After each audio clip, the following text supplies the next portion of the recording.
down.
Hope you all had a great lunch.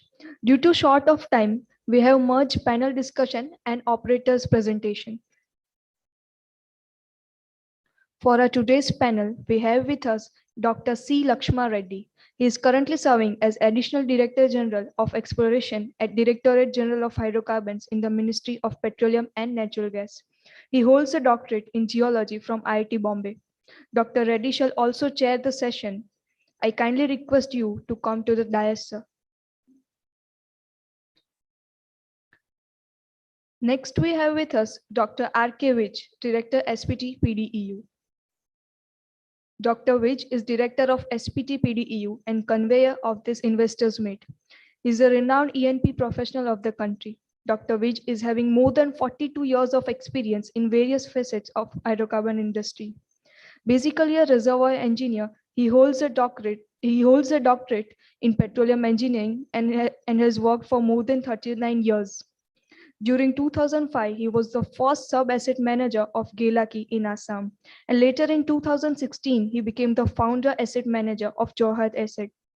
He has received awards from Honorable President and Vice President of India. He has published 60 technical papers and has 9 patents to his credit. Now he is actively involved in training energy soldiers for the nation. The panel discussion shall be moderated by Dr. Vij. I kindly request you to come to the dais, sir. Next, we have with us Dr. Anand Gupta. He is currently serving as Additional Director General of Development at Directorate General of Hydrocarbons. He has over 34 years of experience in the oil and gas industry. I kindly request you to come to the dais, sir. Next, we have with us Shri Manish Maheshwari. He is currently the Director of Invenir Energy Private Limited. Prior to that, he served as the Managing Director of Hindustan Oil Exploration Company. I kindly request Mr. Manish Maheshwari to come to the dais.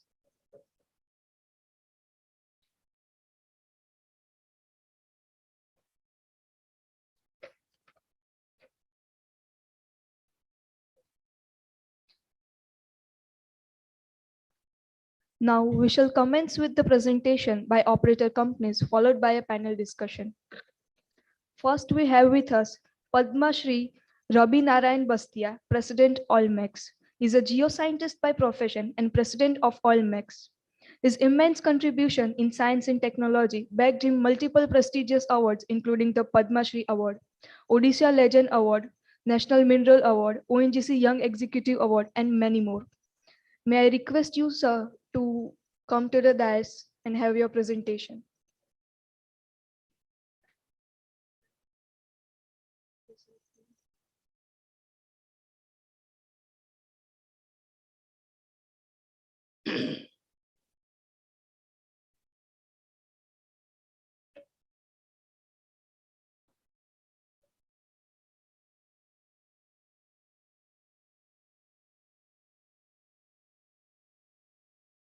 Good afternoon.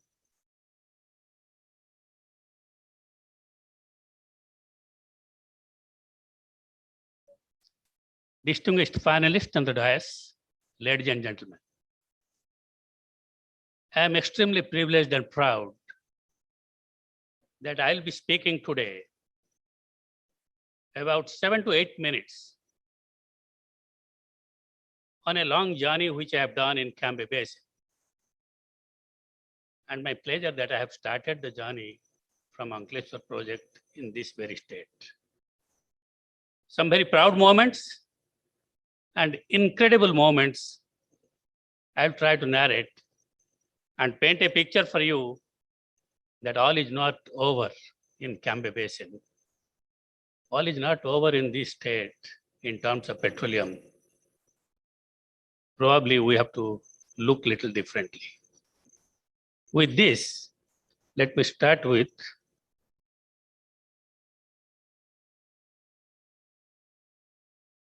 how do you move it? Okay.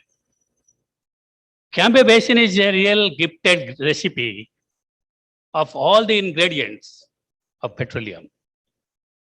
It is amongst the very few basins in the world which has all the ingredients, and probably many a times it has expectations has been exceeded in this basin in many of these discoveries. Since the first discovery in 1958, the basin has witnessed more than 60 years and about 2.6 billion tons of oil equivalent reserves have been established. The basin has a rich source rock, not only a rich source rock sitting in a particular depot center, it has 7 depot centers which is distributing the kitchen material to the entire basin, and there is no long distance migration involved, which is little more risky than this.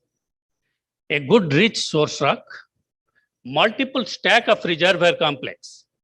So if you miss one, you hit other. Then the reservoir occur to you at a depth of around 1 kilometer. It has probably all the potential ingredients, which is based in what we geologically call in a ripted basin. Ripped basins are otherwise gifted to have a better quality source rock as compared to any other basins in the world. In this ripped basin, you have 7 depot centers. The petroleum history and the kitchen burial is such. The multiple stack gets charged. The story I am making for a purpose. When I started here my career in 1980s, We were told by our mentors and the seniors, try to look for the domal features.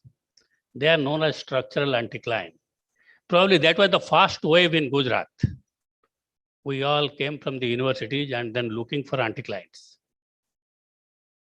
During the end 80s, we discovered some fields like Gandhar, Dahej, in some stratigraphic accumulation, which are not exactly on the mounts, but probably at the basin margins. So when the stratigraphic play was discovered here, the second wave has arrived. With this first wave and the second wave, we continued for long. But please believe me, the third wave is very critical and most of us were going into it. Gone are those days, you will be finding the mounts and some of the big stratigraphic features. You will have to find the subtle traps. The subtle traps are nothing but when there is a mount, that is one part of the basin, where there is stratigraphic traps, the other part, in the basin, which is the depression, normally that is discarded by a geoscientist for petroleum accumulation purpose. But in that depot center, you will be finding the third wave, that is subtle trap. I'll show you a glaring example and how subtle trap would change the shape of your earlier thought process and understanding of these basins. My first experience. The study area is between Ankleshwar and Gandhar. And this was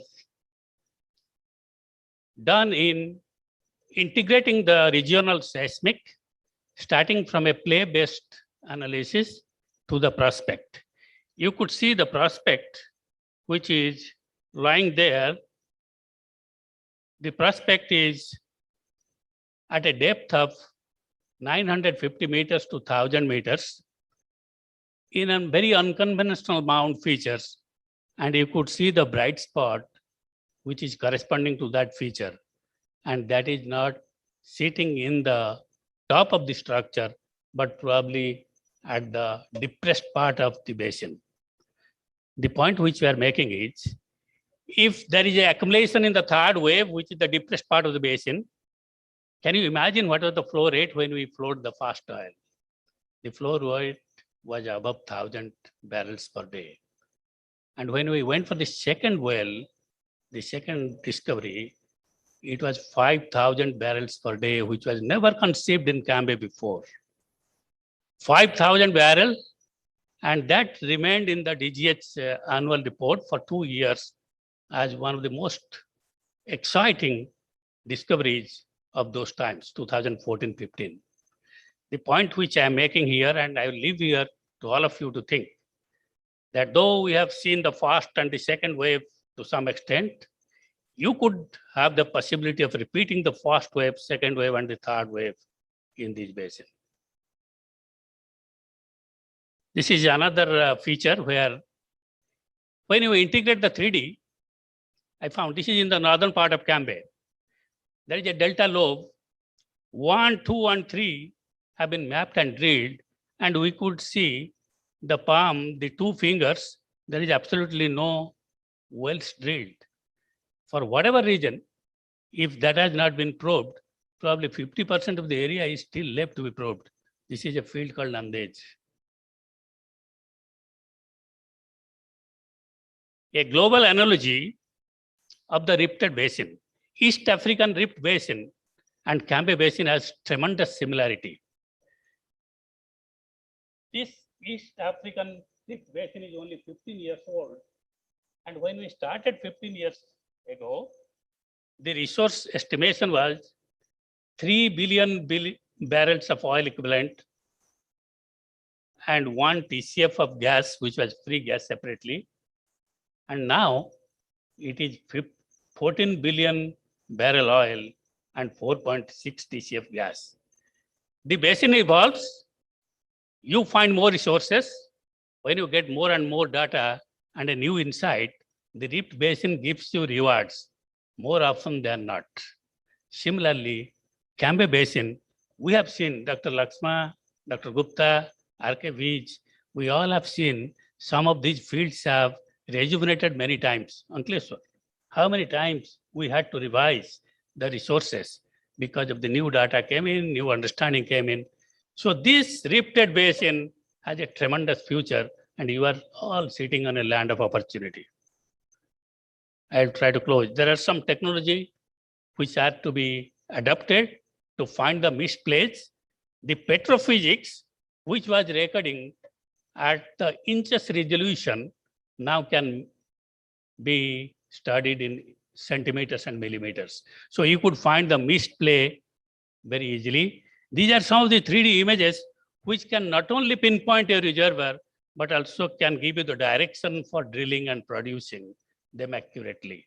So with some of those technology and the understanding of the basins better, all the three waves could be joined together, and Cambay Basin could see another light which has not been seen before. Cambay Basin is a gifted recipe, as I told you. Many attractive, low-hanging fruits, we have tried to get few branches of it, but you connect them, you will find the full tree.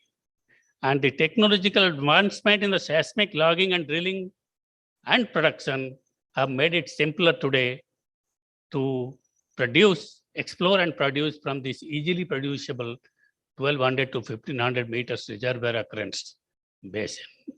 Many pleasant surprises are yet to come.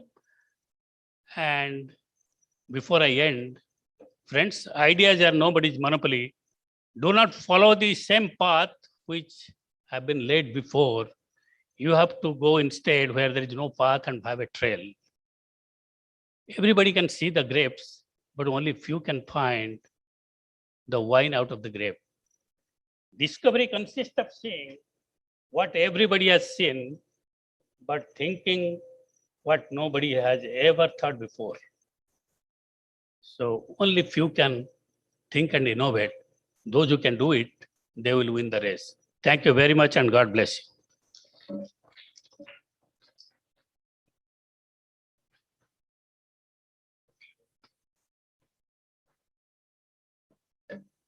Thank you, sir, for the informative presentation. Now I request Dr. C. Lakshma Reddy to felicitate Sri Rabi Narayan Bastia.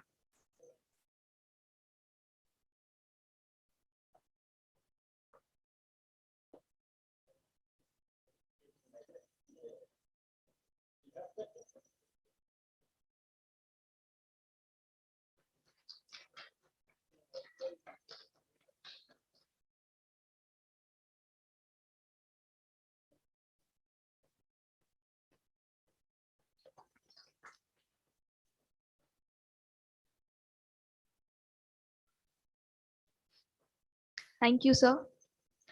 Due to short of time, I request all the presenters to complete their presentation within stipulated time period. Next, we have with us Sri Sameer Biswal, Director Exploration, GSPC. He is an alumnus of IIT ISM Dhanbad and currently serving as Director of Exploration at Gujarat State Petroleum Corporation Limited.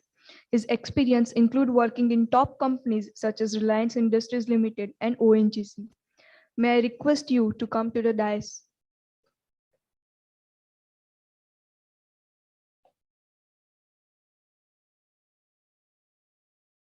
Good afternoon, eminent panelists and my friends. Today's topic is investors meet of oil and gas in E&P opportunities. My friend Ravi has said the prospectivity of the field. My friend Ravi has already very lucidly said about the prospectivity of the field area. There are eminent speakers have spoken before that. I am continuing after my MD spoke about the GSPC and the activity. I am looking after the E&P activity of the GSPC. GSPC was incorporated in 1979. Then we entered to the E&P business in 1992 and 93. So the theme is opportunities. Before I start with the opportunities, I would like to draw some of the attention to the challenges we face.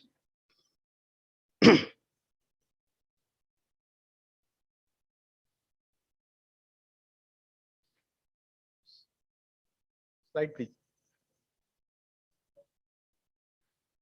I will start with the two quotes. Obstacles are those frightful things you see when you take your eyes off the goal. This was said by Henry Ford, the founder of the Henry Motors Limited USA. And another quote, it was spoken by the Roger Crawford sometime, who was one of the who is one of the most accomplished physically challenged athletes in the world. What he said, being challenged is inevitable, being defeated is optional. So when you come to a new field, new area for ENP business, challenges are inevitable. We face host of challenges, starting from the starting from the regulator, starting from the government, starting from the farmers, and starting from the challenges from the service providers. Next slide, please. But the most challenging thing is the price volatility, which you do not have control. These challenges which you face from the local authority, local still can be managed, predicted, but the price volatility, we cannot control it. Slide, please. Right. But still, all the operators working in the area within the Gujarat or outside the Gujarat, still they thrive. None of them has vanished. Next slide. See, after the nomination regime, the first discovered small field round came in 92 and 93. So these are the fields was offered during that time in the Cambay. Today, all the operators are operating. Some have changed the hands, but most of the operators, they have done well. And what Ravi said, there are some of the fields like Hajira, our reserve was around 4.5 BCF. We produced 470 BCF. Now Sun Petro is managing that field. So these are the, most of the fields, even other operators like JTI, Celan, Sun Petro, and HOEC, Hiramek, who are the operators are operating the small fields, all of them are doing well. So why I'm trying to tell it, friends, whoever wants to come to Gujarat, get a small field, they will do well. 30 years back, the government policies, the hand-holding and everything has a paradigm shift. Today, government is promising to give a lot of support. Gujarat government is become very supporting. DGH has become more of regulator to a facilitator. So it is an ample opportunity to come and do the exploration or the development here. Next.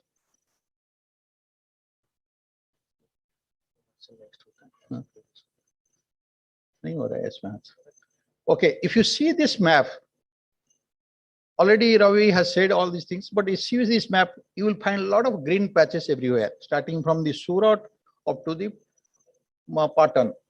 And beyond that is the Kutch Basin is there. So there are a lot of discoveries in this area. नहीं हो रहा है इसमें यार कुछ problem है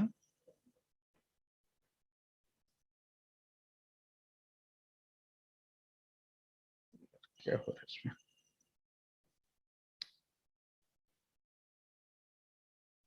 this Cambay Basin is proven hydrocarbon reserves. It has been established last 60 years. Production is going on. Exploration has very extensive exploration has been done by the ONGC and by the private operators. This is the only basin where we have got a regional data across 4x4 kilometer grid all along the basin, and a lot of discovery maturation, and there are a lot of potential in the Cambay shale for shale gas and shale oil prospectivity. Now the discoveries are also made in basinal part of it. We are producing from the fractured basement in one of our field. ONGC is also producing from fractured basement, and in some of the recently we have some of the fields we are producing very thin sand within the Cambay shale. It needs an additional technology like fracturing, long horizontal wells, fracturing. Doing by that, we can still further enhance the production from there. And the most important part of it, as there are successive pays, and this is a basin, a lot of source rocks. So any sand or any reservoir you find within that area, it is oil bearing or gas bearing. And now the basic, when an investor comes, he wants his money to be recovered early. So there is a potential for sale of this oil, sale of the gas. ONGC has got a lot of facilities. They have, a chairman has said that they have extended the facilities to all the operators. They can collect our crude, process it, and transport to the refinery. And some other operators are also coming with their own pipeline network and with the storage. But there is a slightly limitation is that if the crude quality is slightly inferior, it doesn't qualify to the ONGC standards, then ONGC doesn't accept it. But good thing for that, there are local market available. They are ready to lift our crude the same price what we get after paying the paying the processing and handling charges to ONGC, so there's no loss to the operator. Next. And we have got full gas distribution gate. Every district is now connected to CGD. Wherever you have got a small discovery of the gas, if it is a big amount, it can be connected to the pipeline. If it is a small amount, there are local investors are ready to put up their plants close to the field. And we have got 3-4 fields where the small plant in companies, they're coming and putting up the plant and taking up the gas. So market, absolutely, there is no problem. It can be, if it's big amount, it can go through pipeline. If it's small amount, it can be sold locally.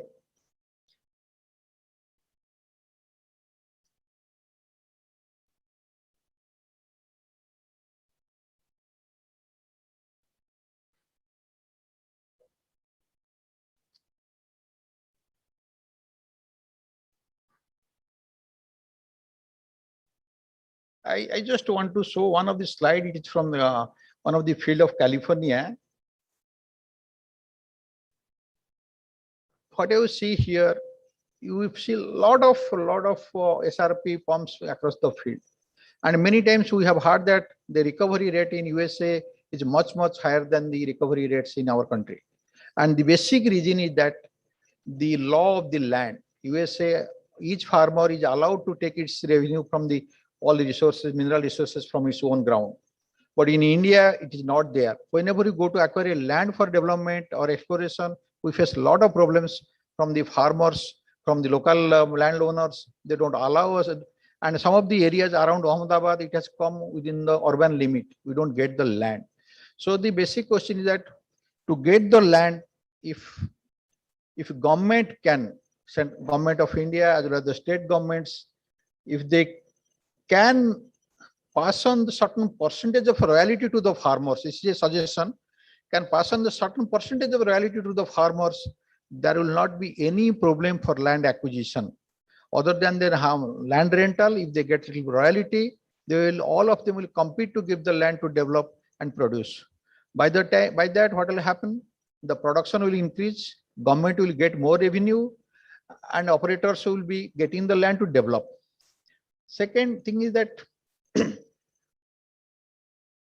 some of the being a small operators, we are facing a lot of challenges for service providers. We do not get the rig in time. We do not get the hydrovac units, logging services. These services are becoming rarer to rare because of the or limited availability of these resources, and the small players, they don't want to come. So if you like central PSUs, if you can extend that facilities for these services, and that will be a great thing, and small operators, they can survive. And third, last point is, all of the small operators are incurring a lot of expenditure. We are paying the GST. If GST government to allow GST for upstream operations, then it will benefit most of the operators to operate in a very low cost. Thank you very much. Thank you for listening.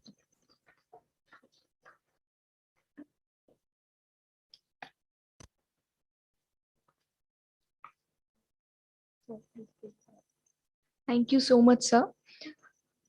I request Dr. C. Lakshma Reddy to felicitate Mr. Samir Biswal.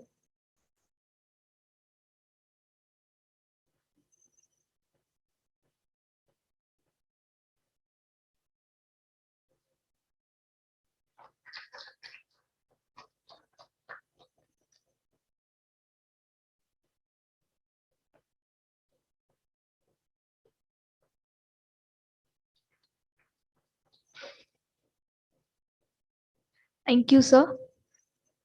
Next we have with us Shri Padam Singh, Managing Director, Sun Petro. He is an alumnus of IIT Roorkee and is currently the head of exploration and production in Sun Oil Natural Gas, which is an associate company of Sun Petrochemicals Private Limited and Sun Pharmaceuticals Industries Limited. May I request you to come to the dais, sir.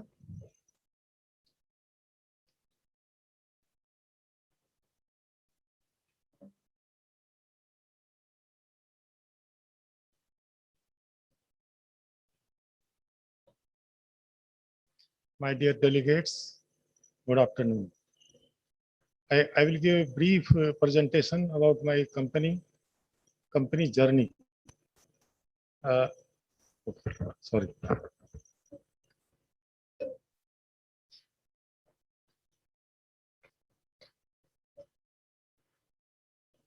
My company, Sun Petrochemicals Private Limited, was the manufacturer of black carbon earlier.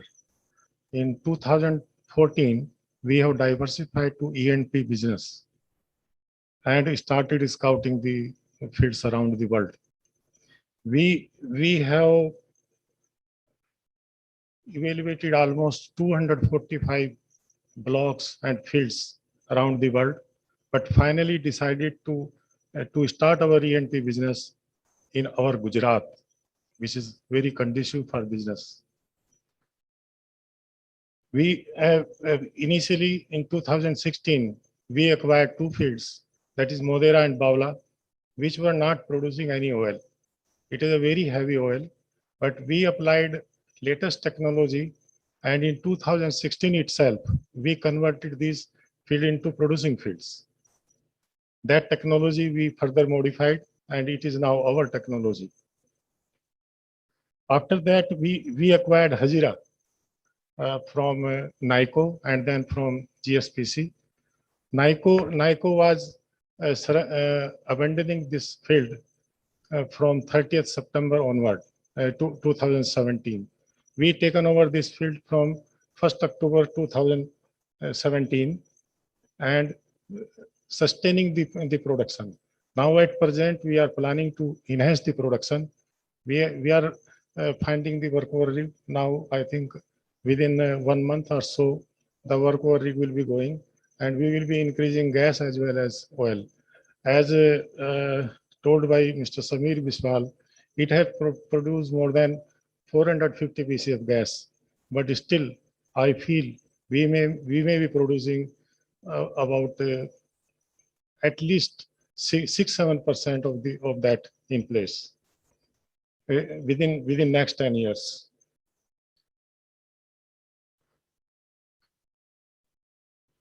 And we are the operator 100% PI holder for all these three fields. Recently in 2018, we acquired Bhaskar field. We call Bhaskar field. Earlier it was CV10. It was of RIL and VP. This field was not very big thing in their portfolio, so they farmed out this, and fortunately we got this field. This field, after getting the PI in 2018 October, we have worked with fast track and created the facility on 26th January 2019. Ultimately, we started the production from July 2019 because we were discussing with ONGC, and then ONGC agreed to take our oil. For development of all these things, to convert this profitable business for all the four fields, we have excellent support. We got excellent support from DGH, MOPNG, ONGC, and state government, Gujarat. We are very thankful to all of them. Recently, we submitted the EY under OLAP 7, and we are hopeful that by October, bidding date may be there, and we may be interested in DSF3 also. Next. We have excellent team with us. I feel that the business, ENP business, can be very good and very viable if team is good and there is a financial backup with the company. These two things are very important to convert the company into ENP good company. So we have both the things. At present, we have about 100 professionals, excellent professionals with very good qualification and excellent experience.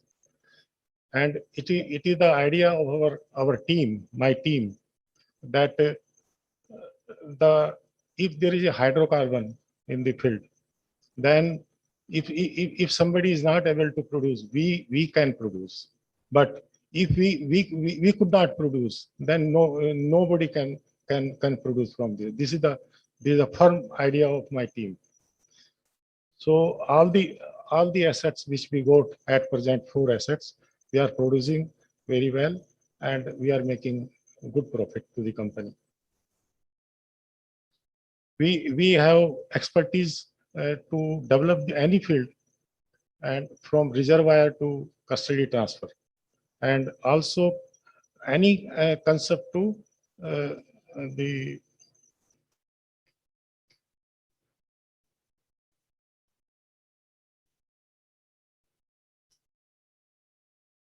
concept to commissioning, means all functions in that.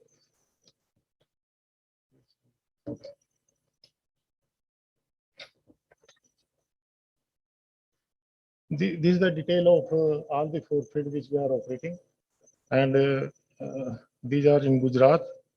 We are getting good support from Gujarat also, farmers also. At present, we are not having any issue anywhere. We are able to solve everything. We are very comfortable working in Gujarat and very comfortable working with MOPNG, DGS, and ONGC. We have really very big support from ONGC because at present we are handing over our oil to ONGC and they are transferring to IOC. Next. At present, we are able to produce 4,000 barrel per day, but we have a capability to produce more than 4,500, even rather 5,000 barrel. But there is some problem with the integrity of ONGC pipeline. So therefore, we are changing the pipe. We are putting our own pipeline and connecting our field to Baraja terminal of IOC. We are working on war footing. We awarded the job recently. At present, river crossing, the Sabarmati river crossing, canal crossing is going on. Tomorrow I am visiting and seeing that. I am hopeful that the pipeline will be completed within January 2022. And thereafter, after we complete the pipeline, our production will be enhanced more than 6,000 barrel per day from Bhaskar field. And other field also we are adding so many activities. We are doing workover, and in Hazira also we may be touching around 1 lakh cubic meter gas, and oil may be more than 150 barrels.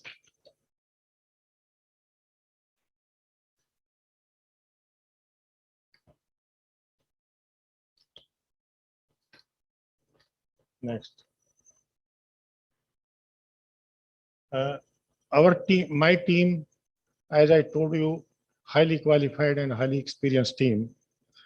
They have all utilized their experience in developing the fields currently we are having. And in future also, if we get the DSF or OLF, definitely we will be developing the field very fast and very economically. I would say here that the Reliance had a budget of around 75 million barrel, $1 million for developing their CB10 or I say Bhaskar field. We are developing better facility, world in class facility, and I invite everybody to visit our facility. It will be half the cost of Reliance. So this is the technology. We applied so many innovative technology. I requested Dr. P.S. Rao also. One day we will share our experience with Jeremy and also with PDPU students. So that a future generation can gain something and other operators also can gain something. At present, we are developing the facility which can handle around 20,000 barrel per day. Of course, the facility was designed for 7,000, but we put a lot of innovative while executing the project. I will explain if somebody come with us any day, how we did.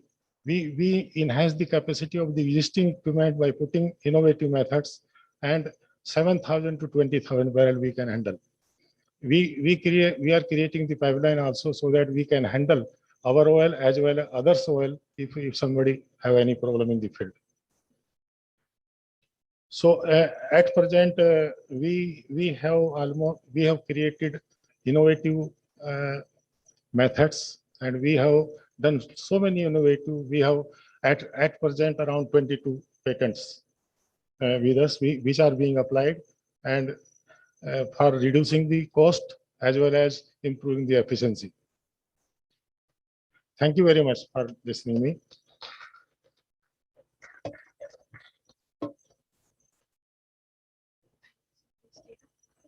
Thank you for the presentation, sir. Now I request Dr. Anand Gupta to felicitate Mr. Padam Singh.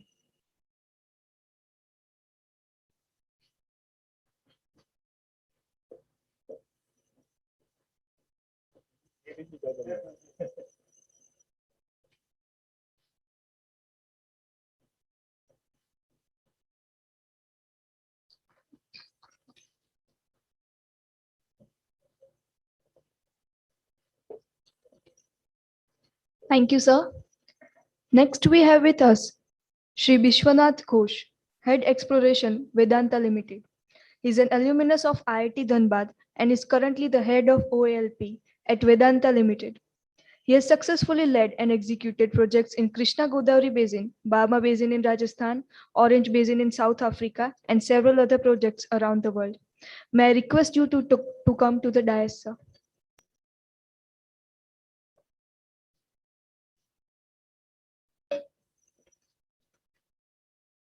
Thank you very much. Good afternoon, everyone. Good afternoon, panel members. Thank you for inviting us to this August gathering. We are very pleased and glad to be here. I represent Kane Oil and Gas Vedanta Limited. I think all of you must be aware that we are one of the largest independent private operating company in India. We have a vision to increase our production, in fact, increase our production for the entire nation, and taking our production to at least 50% of the domestic production of the country in vision of our domestic increase of production, which we have been hearing since the morning.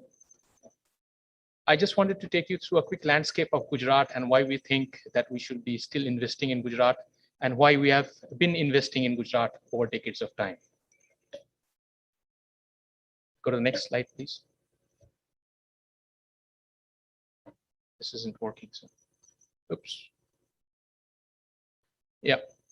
So today we have a large footprint in Gujarat with 19 blocks, 19 operated blocks. One of them is a producing blocks from the PSC down in the southern part of the Cambay Basin in the offshore areas of which is the block CBOS2, where we produce from the Lakshmi and Gauri field with joint ventures. We produce about over 10,000 barrels of oil per day. Today, we have a footprint of over 20,000 square kilometers across all the basins we have been talking about in Gujarat. The Cambay Basin onshore, the offshore areas of the Cambay Basin as well, Gujarat, Kutch, Gujarat, Saurashtra, which is also an emerging basin. With this foothold, we strongly believe that the basins in Gujarat has not yet been screamed. We have more resources to find, and we strongly believe that. Accordingly, we have started our exploration campaigns across all these blocks. We have acquired huge amount of geophysical data sets, and we have carried out several surveys to unleash these potentials, which we think over a 500 million to 1 billion barrels of prognosticated resources could be still tapped in these blocks and in these parts of the basin. You can see from this footprint and all those squiggly lines which are in red and green are all the pipeline networks and all those refineries and along the coast. The market is there, as pointed out by previous speakers as well. The energy hungry market is there. If you find every discovery you make in these blocks or in these basins, you can quickly monetize it. And we believe in that philosophy. And we also believe that we can early monetize. And we thank the DGH and MOPNG for the early monetization policy, which will help us to bring the resource to reserves and to production very quickly. As you all know, the Cambay Basin is well explored. But as Dr. Bastia was pointing out, the third wave is yet to come. And it's the subtle traps which will open it up. We believe in that. And south of Cambay, which has got immense amount of data, we purchased all those data sets from NDR, reprocessed it, and chasing those subtle traps. As we speak, we are drilling wells in South Cambay blocks. North Cambay is a different beast. A lot of exploration has happened, but we think the entire geological model could be different. We wear our hat from the Barmer Basin, trying to bring that knowledge from the north to the south in the northern part of the Cambay Basin, where we see very interesting structures, which are still undrilled and more to be found. Gujarat Kutch, which is an emerging basin, a lot of gas potential, a lot of oil and gas, string of pearls being discovered by ONGC, going into a development phase very soon. And all along that coast, even with some other blocks going towards the Indus front as well, are very prolific. We have already acquired a large 3D survey in that area, and we have also merged a lot of existing data sets to unleash that potential in the subsurface. Next slide, please. So as I just spoke about all those geophysical techniques, one thing which we uniquely did, we had very short time to explore these basins. So what we did was we flew airborne surveys across Cambay onshore, even in Gujarat Kutch.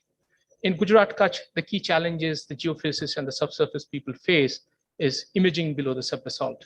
So what we try to do is use non-seismic methods to delineate our subsurface images better.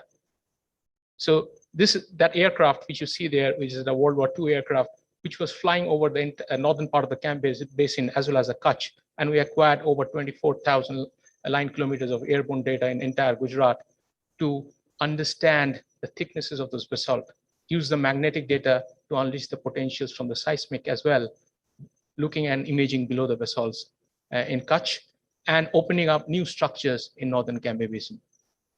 While we are doing that, we are acquiring simultaneously in the northern Cambay Basin, doing some onshore seismic as well, and we are acquiring large-scale good 3D in the marine. So this sort of surveys will open up these new areas and new potential. And as DGH mentioned, that now the entire data set is open in the NDR, that has helped us to purchase huge quantum of data and reprocess them, trying to unleash all those subtle traps which was being talked about. Those second wave of COVID impacted us, but we kept going. Next slide, please. And as I said, the new exploration and to find these new resources, we have already started drilling in Cambay, starting with the southern part of the Cambay Basin. We have drilled 2 wells, we're drilling the 3rd well, and I'm very confident that I'm going to come here again and tell you about the new resources we find very shortly. And the team has already matured several drill-ready prospects in this basin. Next slide, please. While COVID hit us and touched us everybody personally this time, I guess we are all COVID warriors in the energy industry, trying to still unleash the potentials from the subsurface to the surface while you work through. Working with the community was very important. Thanks to the Gujarat government, all the administration in Gujarat who has helped us on the way. And we also followed the same by giving back to the society, working with the community, educating them about COVID, giving them vaccinations, creating Nandghars, and hence you see such awards and allocates from the Gujarat government as well. We are here to stay in Gujarat and we stay invested. Thank you very much.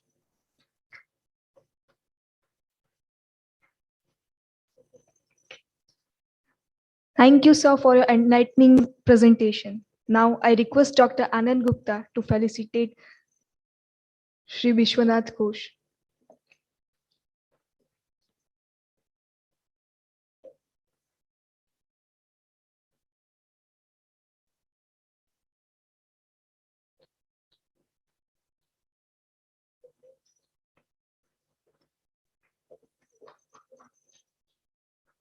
Next, we have with us Shri D.S. Rajput, Managing Director, South Asia Consultancy, which manages the operation in Middle East pertaining to the oil and gas services. May I have Mr. D.S. Rajput on the dais?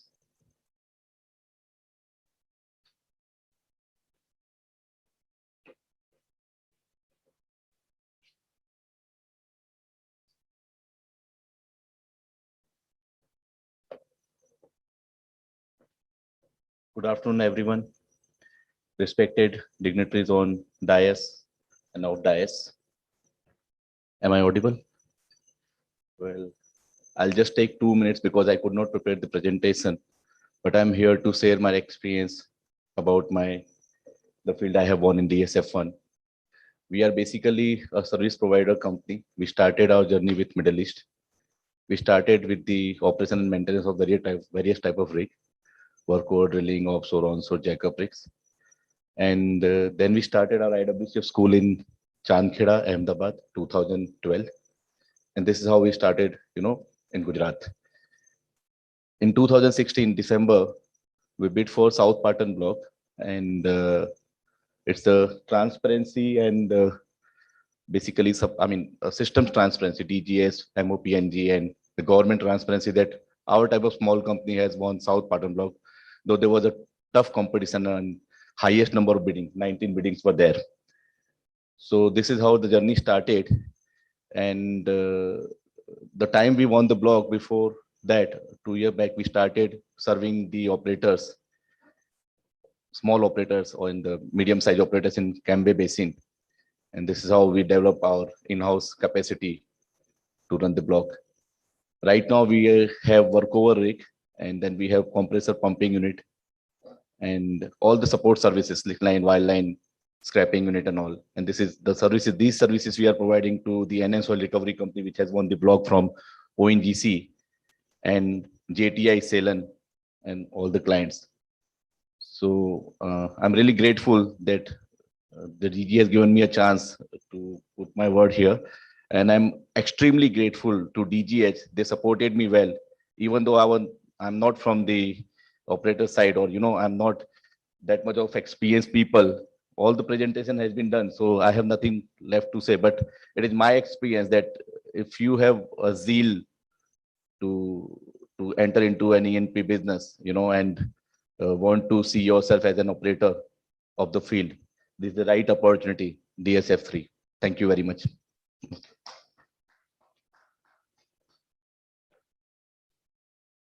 Thank you, sir. Now, I request Dr. Anand Gupta to felicitate Shri D.S. Rajput.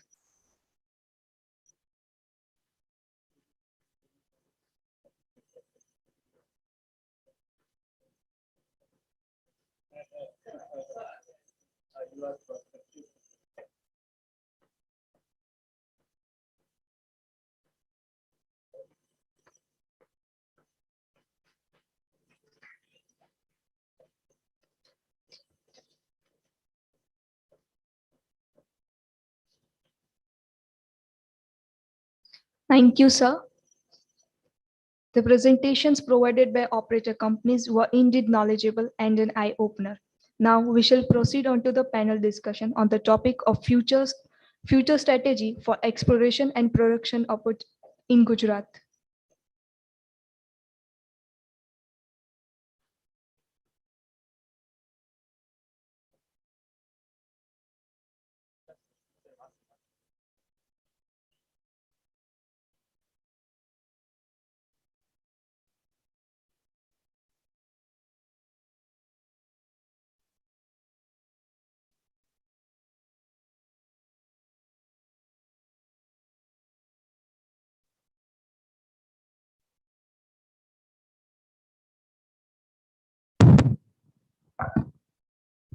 Good afternoon.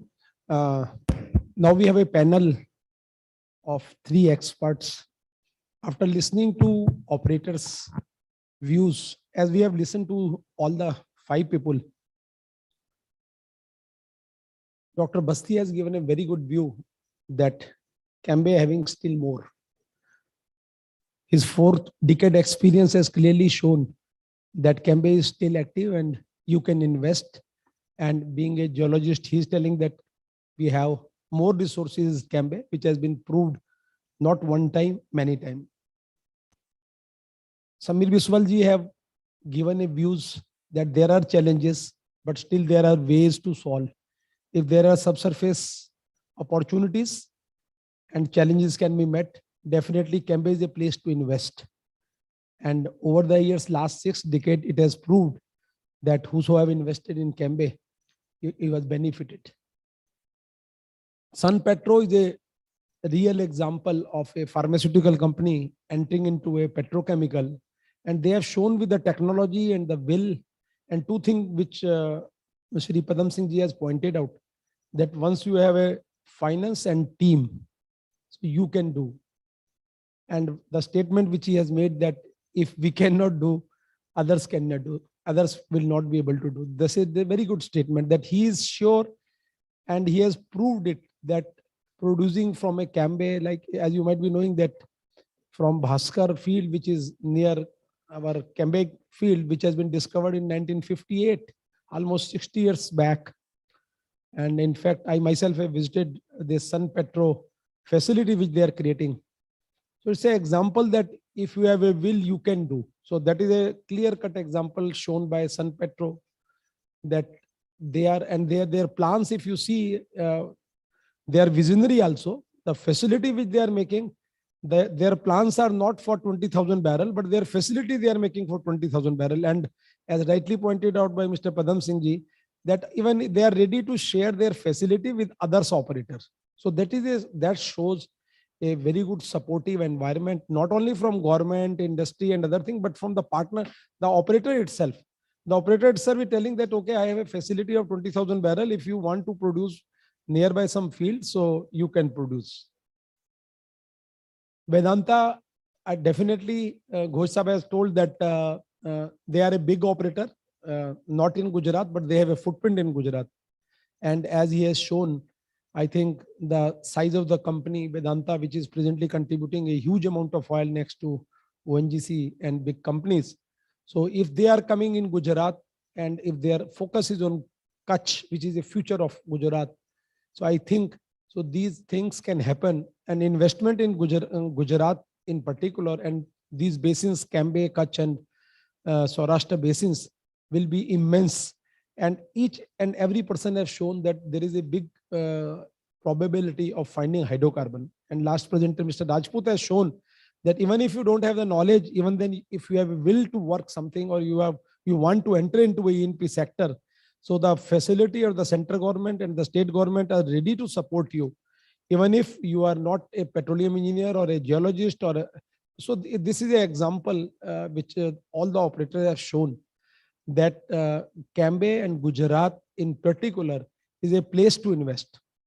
The motto of the today's talk or the conference is, as has been pointed out by all in the plenary session, that investment in Gujarat.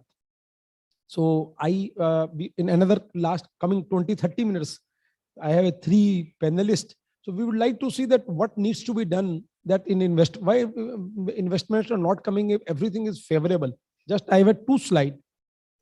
I have only 2 slides. First slide. You have listened right from the morning.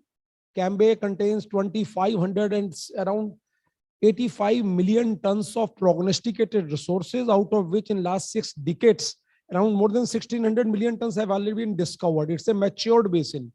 And when we are telling a matured basin, it means our knowledge, geological knowledge, geophysical knowledge is more. That's why we are telling matured basin, because we have converted part of through exploration, the prognosticated resources into geological resources. That is known as the matured basin. And still it is producing 4 to 5 million tons of oil. In spite of the fact that some people are telling that we have not discovered in last few years, big discovery was not made, thanks to ONGC and other companies. that they could sustain the production from matured field. It's not an easy job. If you see the literature in other companies, other countries, when there is no discovery, the production falls continuously. But Cambe is a case. It was 6 million ton by ONGC and other company 2010, and even now it's 5 million ton. It means that the sustaining of production by using the knowledge, by using the technology is possible. And Cambe and operators have shown that yes, if you invest in this particular basin, so you will be benefited. As you all know that the three largest field of onshore, Kalol, around 150 million ton, Gandhar, again around 150 million ton, and Ankleshwar. Three big field of onshore are in Cambe basin only. And all these three fields are at different stages of exploitation. See, Ankleshwar is almost, somebody told in the morning that Ankleshwar has gone to 300 ton, now again 600 ton. So this is a field, if we, and the recovery is reached to around almost 50%. Next is a Kalol. 60 years we are producing.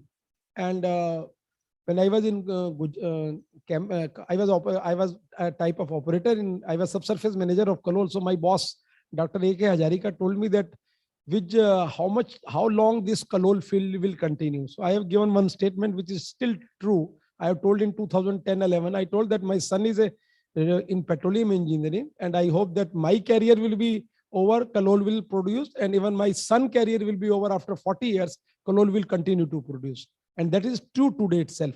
Kalol is producing 1200 tons of oil, around 1100 tons of oil today. It was at 900 or 1000 ton, and again it has reached. It means there is a potential in Gujarat, whether you talk of a field or anything. So most heterogeneous, as you all know, when you are starting from Modhera, Balol, Lanma, Santhal, 13 degree to a 17 degree, 15 degree API, coming to Gandhar, where is 40 degree, 45 degree API. So there is a heterogeneity, and our geologists, our geoscientists have understood this thing. That's why they are able to manage these things. And PSU and private both are working.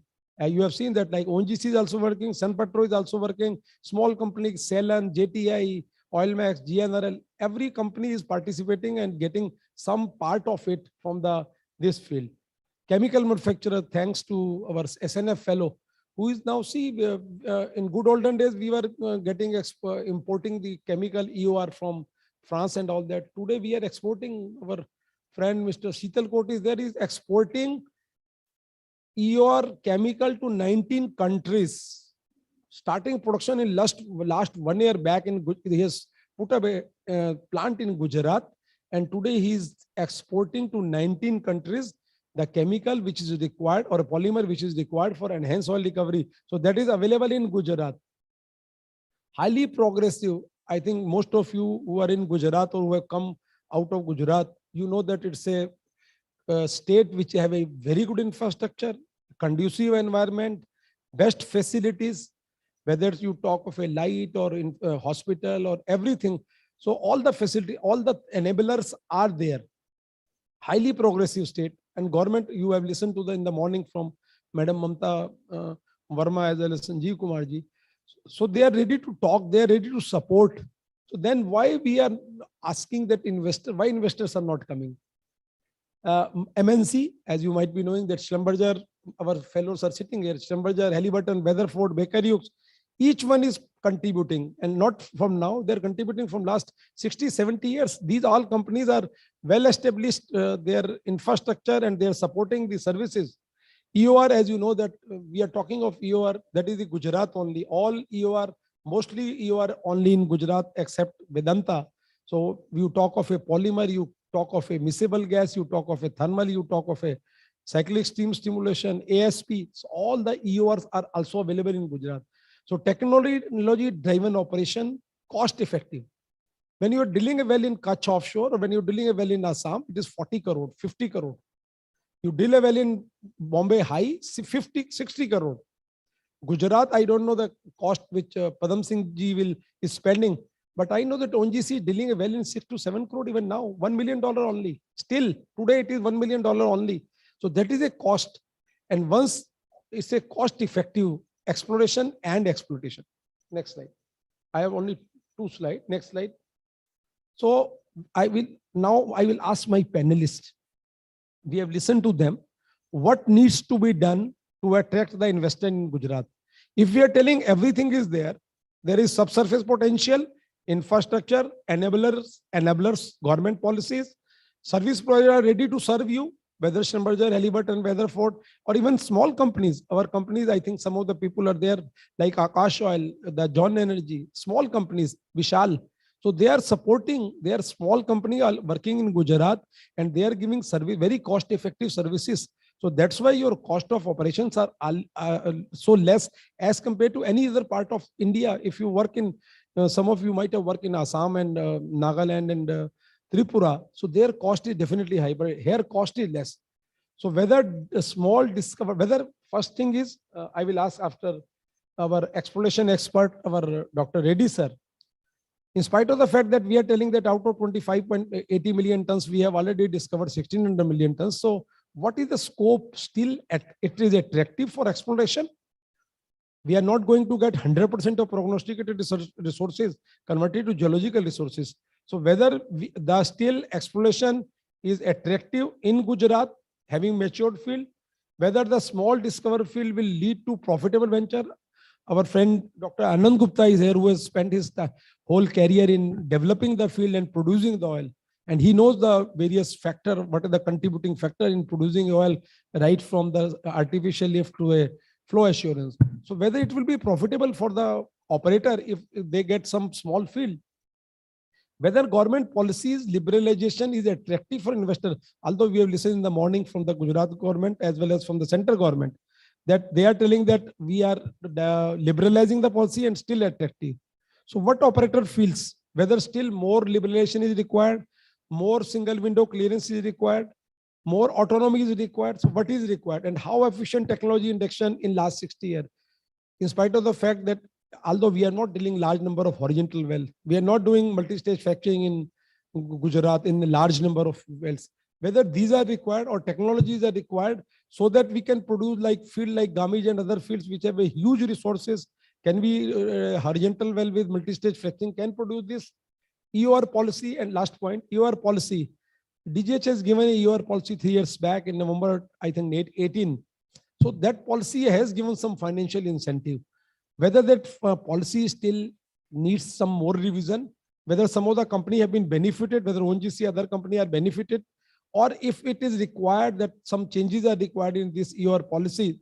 So what needs to be done so that a recovery factor which is hovering around 30% can reach to a 40%, and how the existing infrastructure can be helpful for the development of ENP. So these are the few points. I will start with Dr. Reddy, and I will request Dr. Reddy to give a view about the exploration probabilities or exploration potential in Cambay Basin and some point for Kutch and Saurashtra Basin.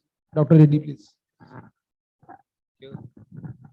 Thank you, Dr. Vij. In my opinion, exploration is never-ending process. With the present technology, with the present knowledge base, whatever it is, you feel a basin is matured. We really do not know it is matured or not. As I mentioned few years, as I used to mention, few years back, a 4-megapixel camera, the image which you get, you used to feel, wow, what a beautiful picture we get with 4 megapixel. But now today we have 20 megapixel camera, we have 50 megapixel camera. Resolution increases. Similarly, exploration also, whatever the legacy data which we had, whatever the knowledge, whatever is the imaginative power of the geologists in imagining the basin, how the petroleum, where it is cooked, where it is migrated, where it is got entrapped. This imagination is also required really to move on the trailing path right from the generation to, and you follow the path of migration and then where it got accumulated. Like similar example of Vedanta, the success comes after successive failures. They had several unsuccessful wells drilled, but out of box thinking that oil is not always found at the deepest part of the basin. Oil could also be getting accumulated at the marginal part of the basin. So in a nutshell, what I want to tell is exploration is never ending process. Exploration, endurance, and perseverance in exploration will give you a big, big reward. So one who has deep pockets, one who has the perseverance, they need to go into exploration, and exploration will definitely reward you. As in our life cycle, sometimes in a combination of hard working and intelligence will get you the status. Here also it's the same thing. Somebody might be having investment less, but the hard working and perseverance will pay in the exploration. And what you can do today with the present knowledge available, you think the reserves are so much. If reserves is not a static figure, reserves can always add up. Otherwise, this Ankleshwar field, Gandhar field, Kalol field, what he was telling, you would have got over long back, maybe in a matter of 10 years or 15 years. But, you are producing for past 30, 40 years, but still you always visualize 30, 40 years, it will be producing. So basically, still there is a lot of scope in Cambay Basin, a well-established petroleum system, a well-established hydrocarbon province. Only you need to see where exactly it is located, where exactly the bypassed oil is stationed, where exactly the basically missed opportunity, which Mr. Basti has said. I really like the, he always thought, gives a speech, out of box thinking. He didn't say where the way you need to know it is a plethora of missed opportunities. Yes, titled it that way. So now we need to look what are those missed opportunities, where it is lying. Those opportunities can be big. So as we always think oil is not there until you find it. We assume that oil is over. No, it is not over. It is only where we look at it. Where do you find the oil? So the exploration is a continuous process. No basin is a matured basin. There are different plays. One play you might have discovered, produced, that may be the matured play, but there are other plays, other entrapments. Earlier, like we were thinking, only you look at the anticlines or you look at the doubly plunging anticline where the hydrocarbon accumulation takes place. But subsequently, when the geologist thought process went in, there is a stratigraphic trap, there is a fault trap, there is a subtle trap. We don't know how much oil is hiding below the subbasaltic regions, below the subsalt regions. We have yet to find. We are nothing. Human being, our knowledge is limited. That has proved by the COVID, which we are seeing pandemic situation. What is visible, we are not able to tell this vaccine is effective. So similarly, exploration, hydrocarbon resources are hiding, the bigger volumes are hiding. We need to find and bring to the surface to the betterment of this thing. Oil is not going to go anywhere. People say net zero emission. All this is, I would also put it maybe a some sort of conspiracy theory or some sort of the thing, People want always investment to flow into different regions. So they create a narrative.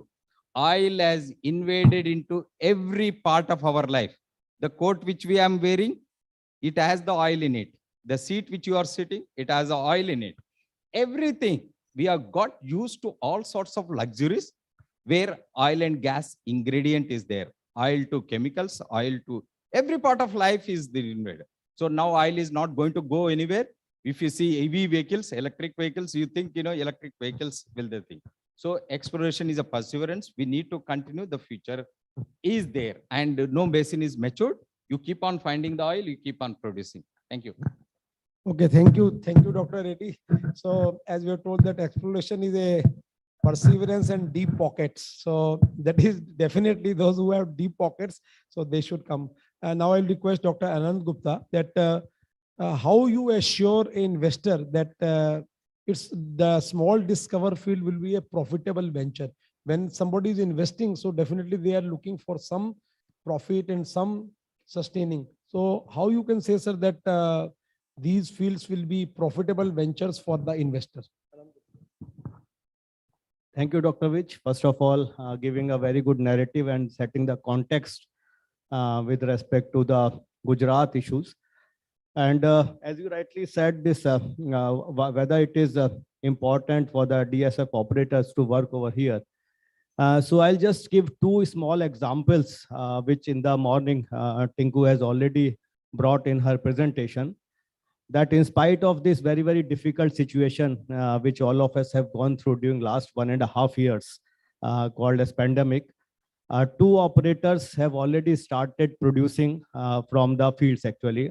One is going to start shortly, and one has already started production, and one operator who is going to start has already come few minutes back on the dais and he's given his views actually. So the first I would like to mention about the offshore. The data is in the public domain also. B80 field actually, which is going to be the first offshore DSF operator going to be commissioned post monsoon by the time November or so, and it is going to produce 5,000 barrels of oil per day. And this operator for the first time has done the hot tapping with the ONGC pipeline. So that gas evacuation network has already been established, and that will produce about 5 million meter cube of gas per day. So that shows, that this kind of things have already started, and that has set a new trend actually. Considering that actually, I can mention over here that this country has about 900 discoveries. Our data compilation and an analysis shows that from these 900 discoveries, whatever discoveries were not produced or could not be produced, this during last 1 year, we have done a comprehensive analysis, and from that we have now identified that there are 75 more discoveries which are now being offered in DSF3 actually, with 32 cluster areas. So what I'm trying to tell that these have got ample scope for investment. And as was being mentioned, and which DG also mentioned and Tinku also brought out in her presentation, that the Saurashtra Gulf, this Saurashtra offshore holds a good amount of reserves and data over there. And we expect that at least more than $1 billion of investment opportunities are there. This could not be done earlier because of the fields with the NOC actually, and then somehow it could not be made viable from them. But I think the kind of expertise which is available in the market or with the companies, I think this can be put on production, making it viable. I would also like to mention that first small DSF operator who has started the production from the Mehsana area. And for last almost 2 months, the production is being made from this field, which was almost more than 20 years back, which was discovered. ONGC produced for some time. After that, it could not be produced. And another thing I would like to mention, especially with respect to this Gujarat, and there are 7 discoveries or the fields which are to be produced. And these operators are, I think, except 1 or 2, they are not based in Gujarat. They are operating from different places. One is from Kolkata, one is from Hyderabad, one is from Bombay. So that shows the kind of potential and the good opportunities which are there in Gujarat. And that is how this can be made possible. And our analysis have also shown, and it's not only a word by communication that facilitation is the word for the DGH. We have also tried to show through examples and through providing a real facilitation to our small operators, providing a real hand holding, that wherever they are getting challenges or they are facing problems, we have tried to provide a support to ensure that these stranded assets are actually put on production.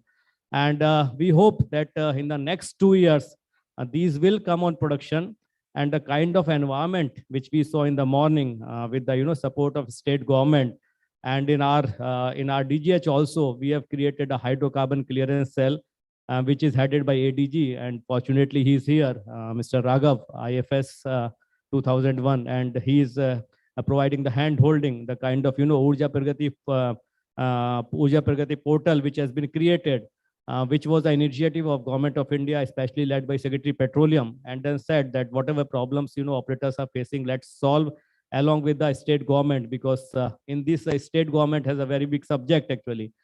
We have also seen the examples from Sun Petro, and then just to tell you that in the last 1 year itself, their field has become the 5th highest producer actually. So success creates success actually. That's what I feel. And then the kind of support and the kind of operators who are coming, will definitely make it, profitable, because finally you are in a business of business. So it has to be a profitable business. Then only somebody will invest and deliver it over here. And just to set the little context, which Secretary was also mentioning in the morning, that we have prepared now a plan of 40 million ton of oil and 50 BCM of gas to be produced by 23-24. And in this, there are about 30 operators who have contributed for putting this plant together. Out of these 34 are the major operators, which all of us know, two major NOCs, that is ONGC and Oil India, Vedanta and Reliance. Vedanta contributes about 20% of oil production. Reliance contributes about 20% of gas production. There are about 10 or 11 medium size of operators, and remaining 16 are small operators, out of which 12 are first time who have come in DSF. So these all are going to contribute in this by 23-24, about 4 to 5% of this total production, which we have envisaged, about 40 million ton and 50 BCM of gas. And definitely through a good support to all of them, and the kind of opportunity which Dr. Bastia and Mr. Ghosh have shown, I think through a partnership model, working together with the NOCs and some good companies who are bringing technologies, definitely these will be cost effective. In 1 year back, nobody had thought actually that oil price will reach to $70, which is a reality today, and some long-term projections are showing that it will be in this range. So I feel that with good policy support, with good handholding, and a good ownership actually, with all the stakeholders, including the government, state governments, I think it will be possible, and Gujarat holds a good opportunity. It has been my workplace also. I was here for about 9 years, worked in this very place, Ahmedabad. So I think there are good opportunities, and definitely these will be viable opportunities, and these good successes which are coming up, other operators will also get enthusiastic and will come in this area. Thank you. Thank you, Anandji. Thank you very much. And it was rightly pointed out by Mr. Padam Singh ji that DGH become, I think, regular, instead of regulator, they have become facilitator. So if these things are really good, definitely the investor will come. Now I would like to ask Maheshwari ji that we have listened since morning that government policy, whether it's a state government or central government policies, are good. So in your opinion, whether these policy needs further liberalization, whether the state government and the central government working in tandem with each other, or for helping the operators who are getting this, or what needs to be done from the government side that more investors should come and it should be a profitable venture. Maheshwari sir. Thank you. I think over the last 6 years, the government has ushered in policies which are very rich in content, but not just rich in content, high in intent. And the objective has been to see that the molecules are brought to the market in the shortest possible time period. I think this has been the basic theme which we have heard right from the morning. Honorable Secretary Sahab has said it, DG Sahab has said it. We have heard it from Dr. Gupta, ADG, Dr. Reddy. So I think, and that is what exactly these policies provide for. We as investors, we as players in the E&P space needs to take advantage of these policy frameworks which have come in. Just to provide it in a context, I think today we can call ourselves that we are in a self-certification era. And that's exactly what it is. We have the flexibility to come up with solutions. I think the businesses will certainly run into roadblocks. There will be road humps all around, but it is for us to come up with these solutions, and the policies, the present policy frameworks do provide for solutions, do provide the flexibility to make sure that the result, the outcome is delivered. And I think any policy which focuses on the outcome is supposed to be an attractive policy. And that's also one of the reasons that why we, as a private equity backed platform, are present in the country. So this itself speaks a lot. It speaks a volume of whether the policies are attractive. Attractiveness, of course, is a relative term. Attractiveness, no policies remain static. It's a continuous evolving process. And I think the government is both the central and at the state are very cognizant of it.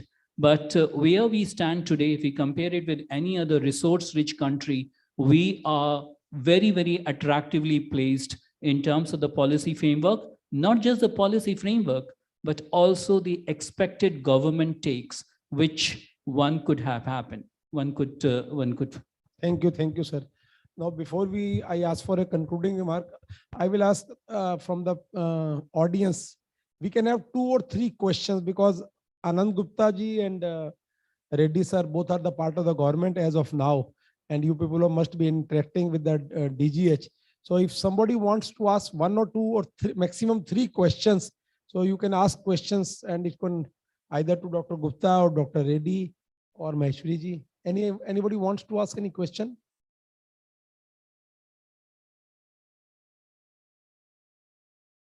No? Our faculty.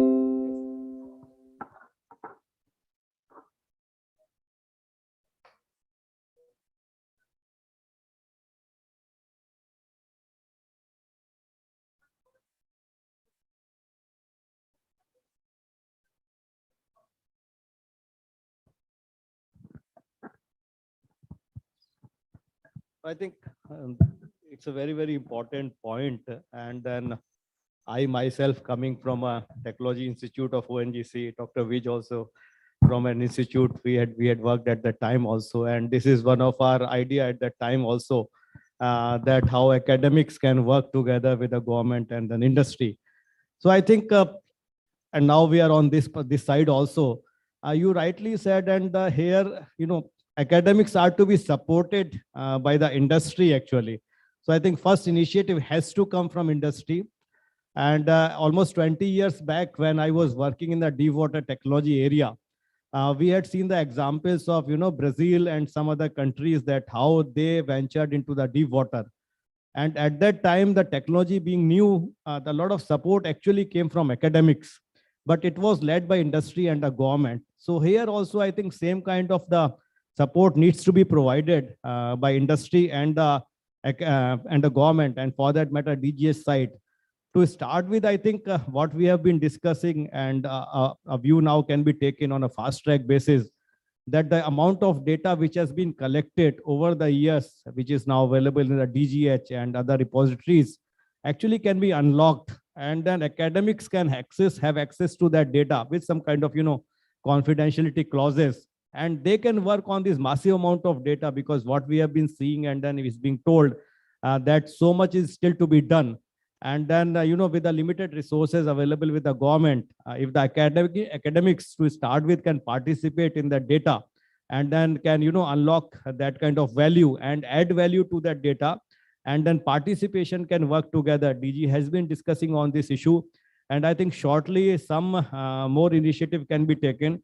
Dr. Reddy has taken, I think, great initiative in the NDR upgradation and, kind of work which is taking place.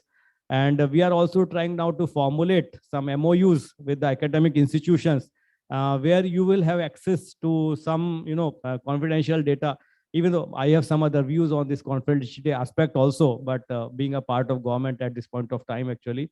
But we definitely see a great opportunity, because now with the good, petroleum institutes available, earlier we used to have only one at ISM.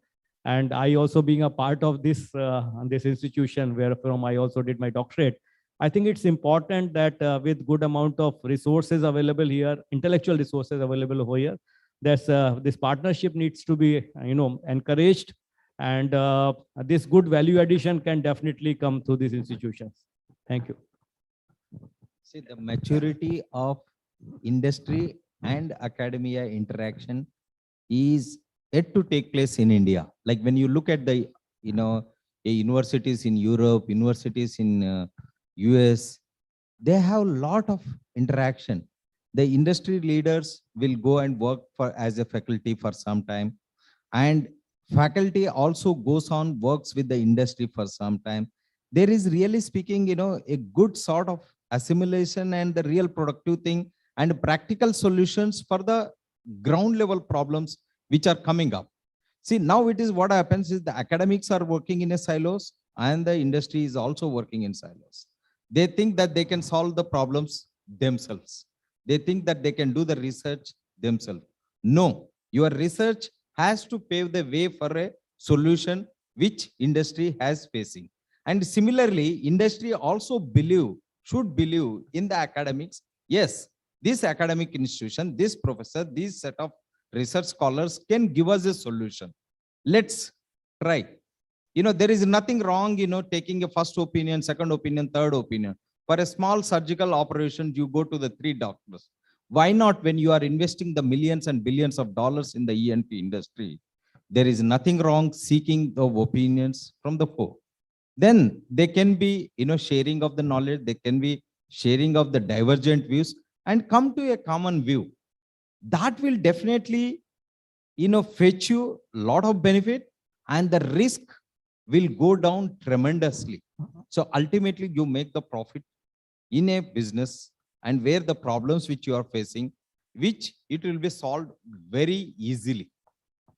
So this is what is my opinion. A lot of interaction. I think PDEU is setting up an example where the industry and academic and then government here, even the government is also getting involved in a similar situation, can further develop into, it should percolate into other institutes and other academic institutes and then industry also. As I mentioned earlier, knowledge investment is also investment. Investment week doesn't mean that only monetary investment. The knowledge investment will give you many more multiples of the profit. Thank you. Okay, thank you. Sani sir.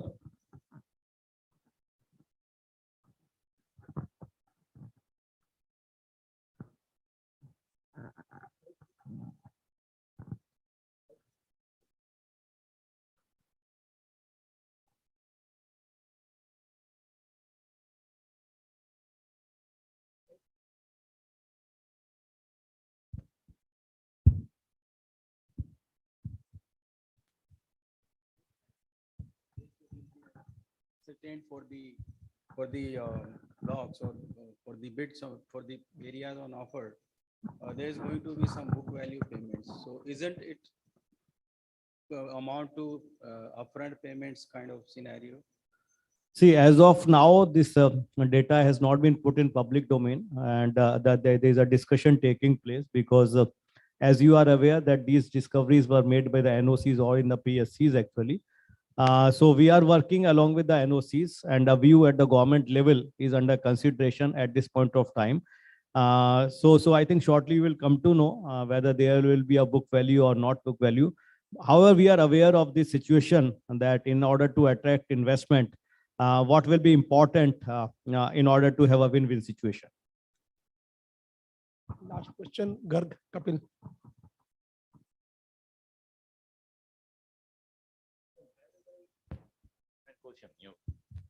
A very different question, especially from the new generation, that is coming onto the scene.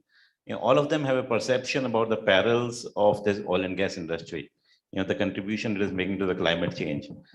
How we as current stakeholders of this oil and gas can help to change that perception and make our oil and gas operations more green, so that at least we can try to mitigate that concern of the next generation that is going to shape of the country. So I'll answer this question. It's a perception how you look at it, any solution. When people say net zero future and the carbon emission reduction, many people tend to blame oil and gas industry because there are a lot of carbon emission.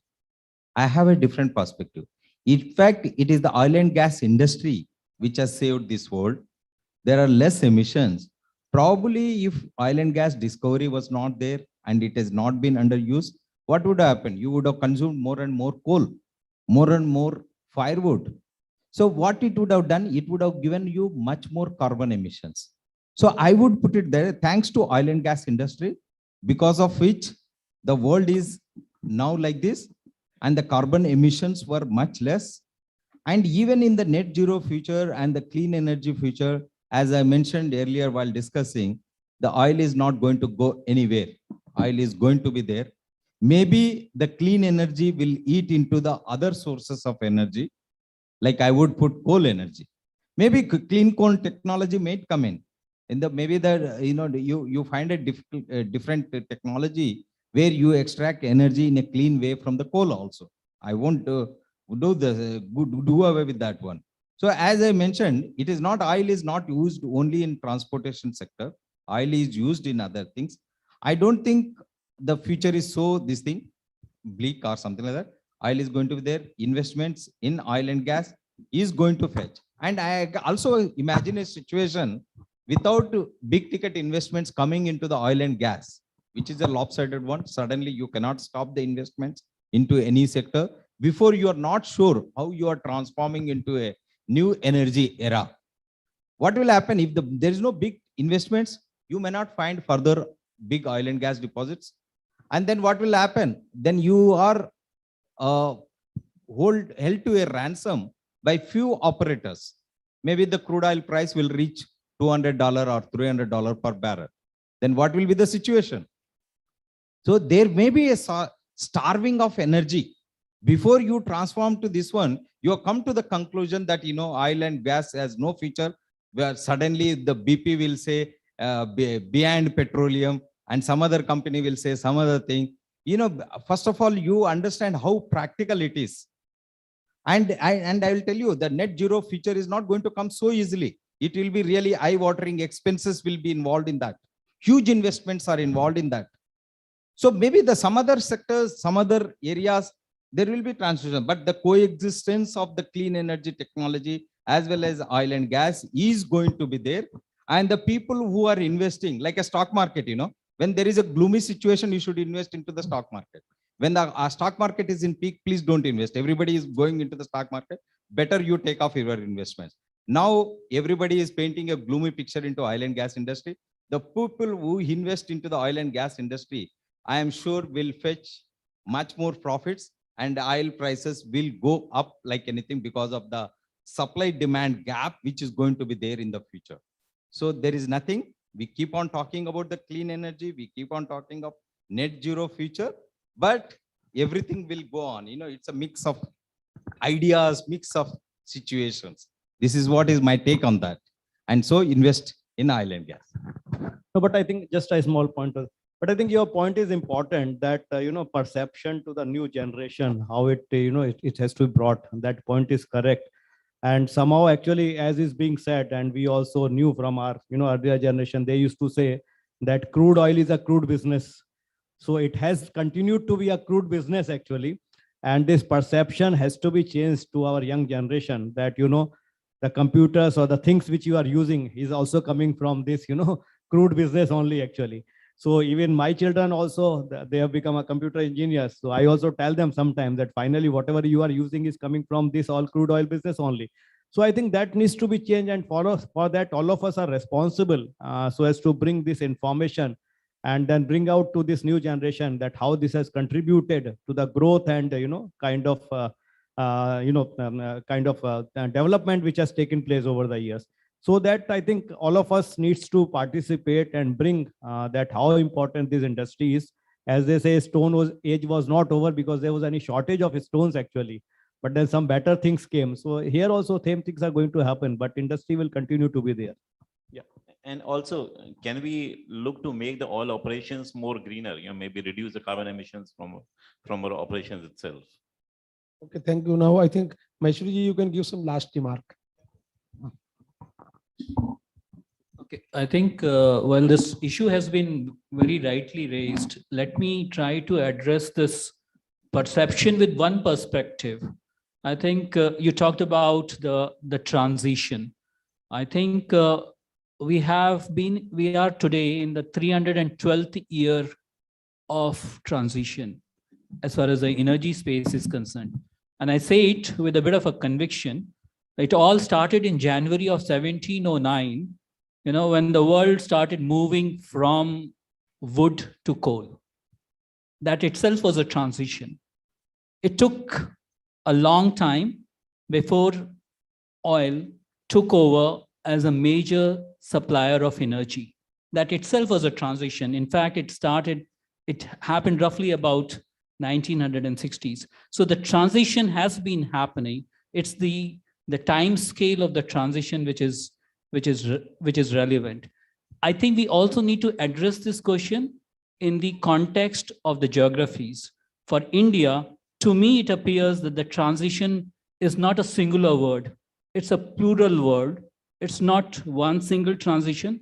It's a transition. Yes, we need to go into oil. We need to go into solar energy. We need to be doing wind. But at the same time, we need to be also doing more oil.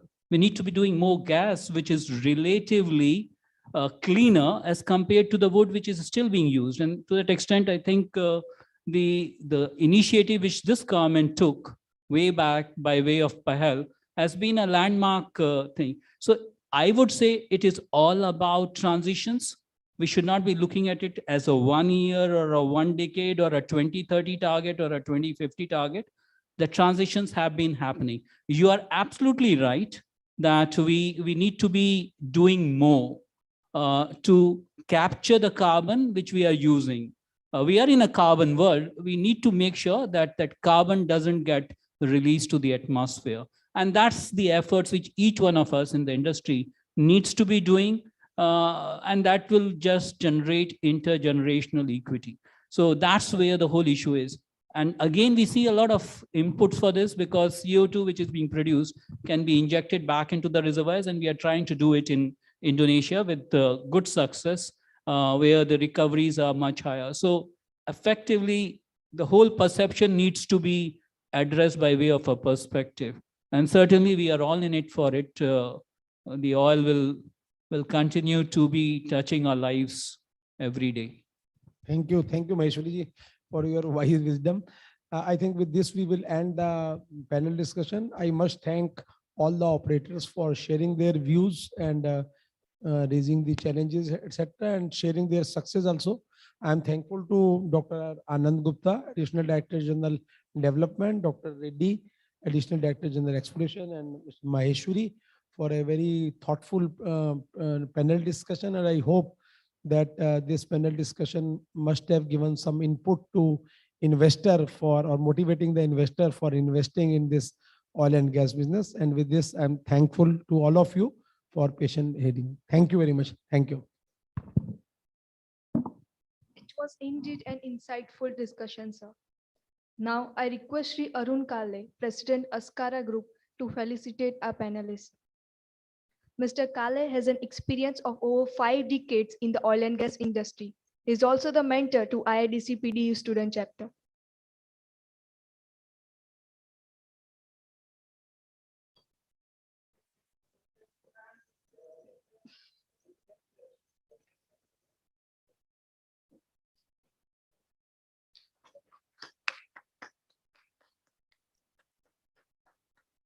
Dr. C. Lakshma Reddy.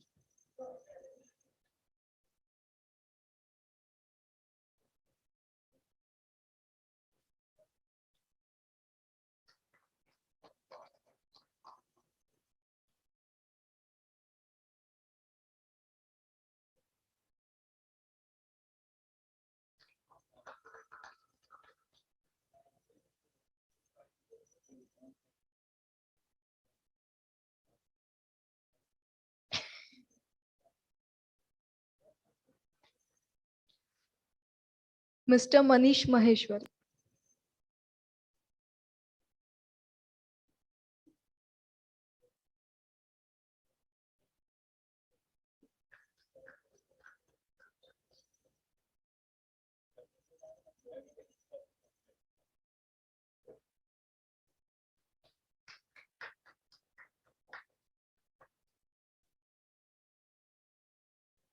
Dr. Anand Gupta.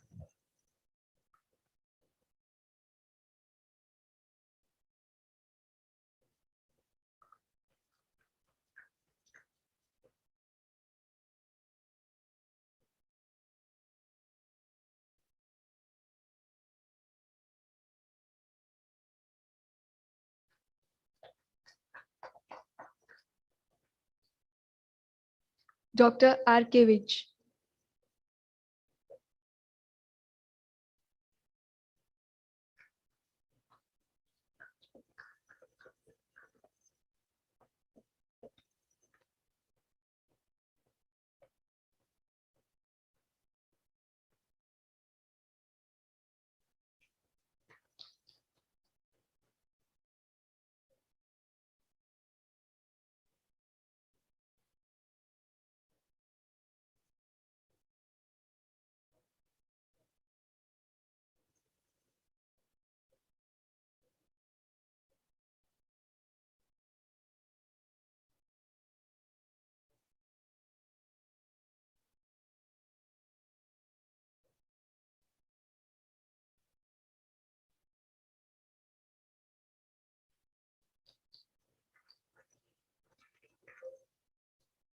Thank you, Kale sir, and thank you all the panelists.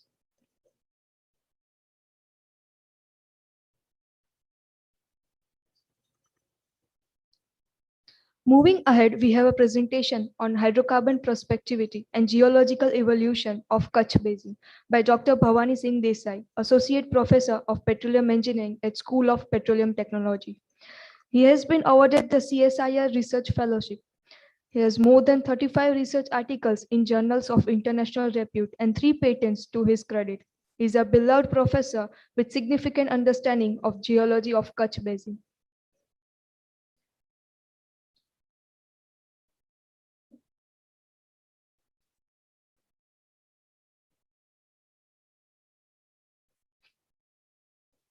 Thank you. I'll just take you to an academic tour of Kutch Basin. Since morning, we have been discussing about Kutch prospects of geological exploration and hydrocarbon in Kutch Basin. So I'll take you what we have been doing in Kutch Basin as an academician and how it can help the investor or the people who are working in Kutch. Now, I personally and PDEU has been working in Kutch since long. Yeah. And today what we'll try to do is that we'll try to relook at the Kutch Basin model with some new technologies. So basically we have a lot of data accumulated and we'll try to see how new we could reinterpret.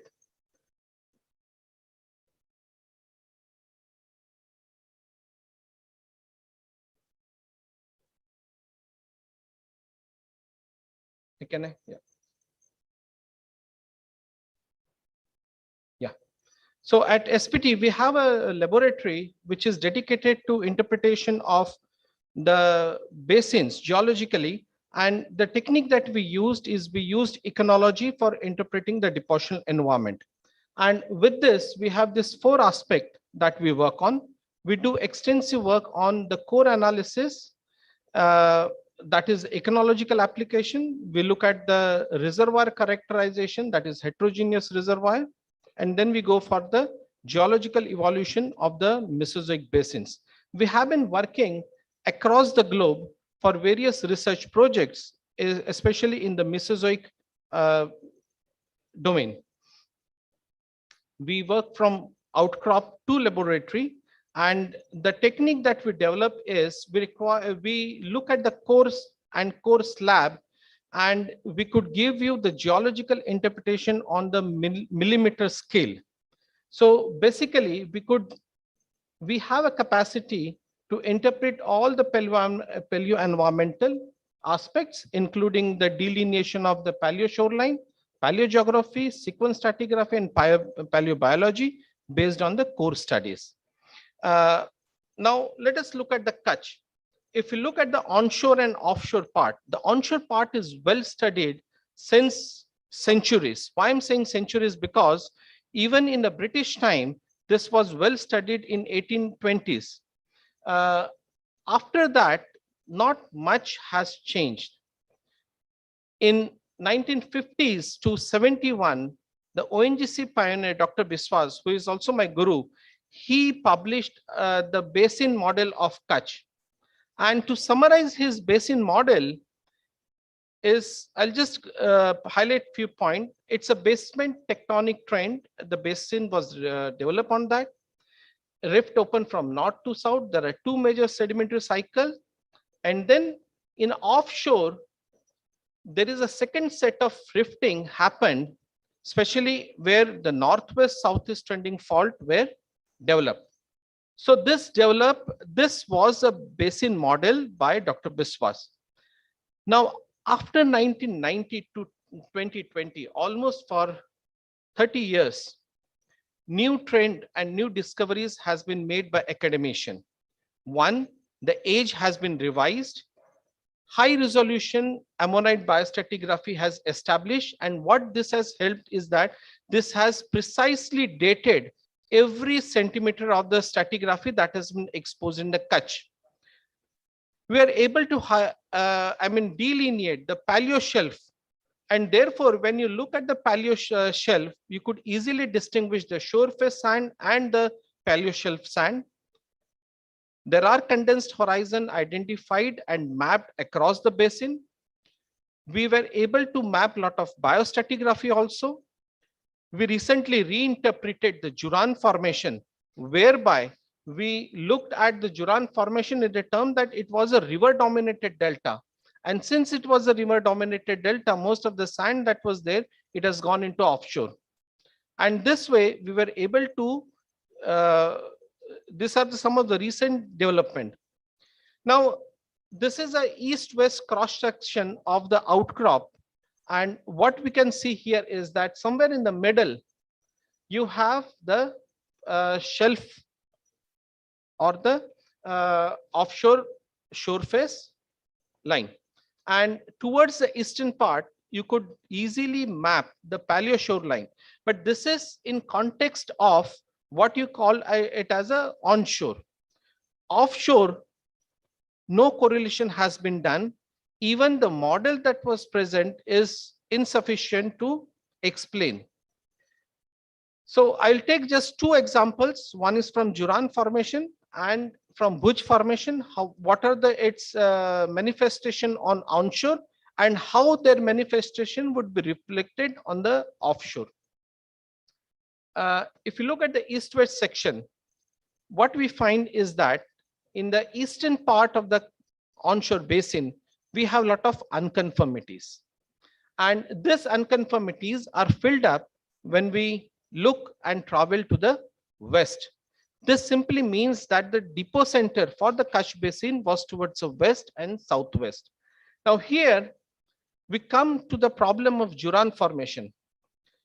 Across the basin, this is a very important formation, excellent source rock, and it has a very good organic matter. But the problem was the earlier work, academic work, it was not sufficient to explain its origin. We had a variety of depositional environment published by various people, but in 2018, myself and Dr. Biswas, we relooked at this Juran shale and we mapped across the basin, and our objective was to take from millimeter scale to a basinal scale. So what we interpret this is as a river dominated delta. Now, when I say a river dominated delta, that too on the western part of a basin, onshore basin, it has lot of manifestation in the offshore part. So what are the evidences of river dominated? These are some of the evidences and the ways in which we have mapped. Once you have a river dominated delta, it means the rate of sedimentation is very high. All the sand is or may be transported beyond the shelf. This deltaic sequence has an excellent source rock. So it has a very good reservoir also and source rock also. Here you can see a lot of particulate organic matter which is preserved. And this is the way in which we have identified the depositional environment. From a millimeter scale, we could even detect or interpret the paleo-oxygenation curve of a basin, right from the anoxic to oxic cycles to the different, this one. As you go up, it is interrupted, this deltaic sequence is interrupted by and transgression. It means the delta was destructed. So now, if you look at this source rock and we look at the TOC analysis that we did, some of my MTech student, you can see all of them are falling in the type 3 range, that is wood dominated. It would mean that it supports the river dominated delta. But the problem was when we look at the vitrinite reflectance, it was coming 0.53 and around 0.4. It means it was immature. So this was an outcrop. So imagine if this shale layer, it goes subsurface, it will be definitely, and it is in fact a very good source rock. Second, we come to the Cretaceous.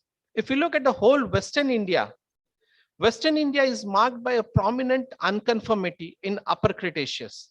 Where are these sediments? These all sediments are in the Pakistan side.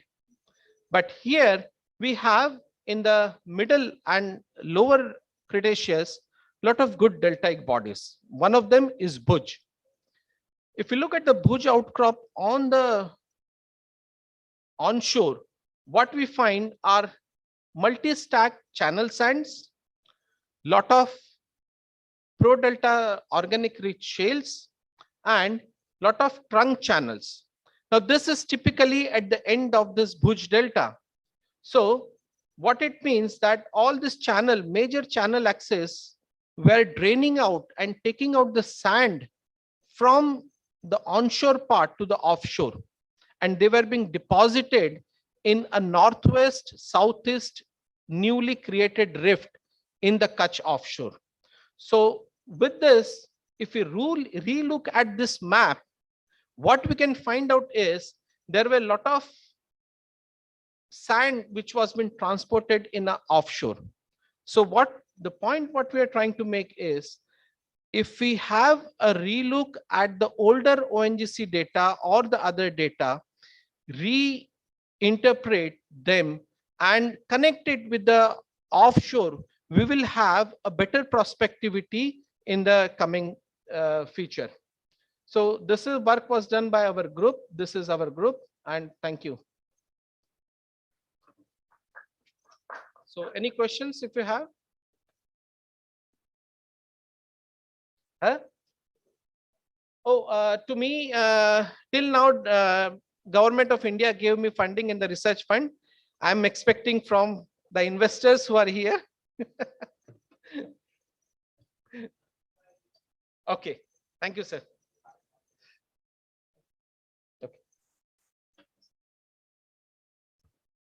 Thank you so much, sir, for this amazing presentation.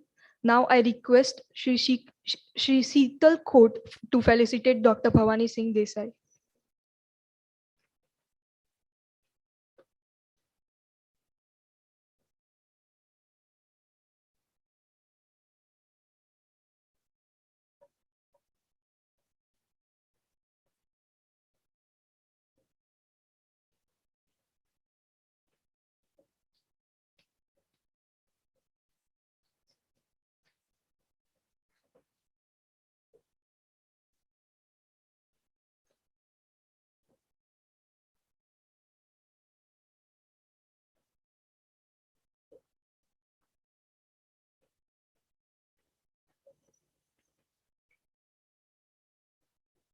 Thank you, sir.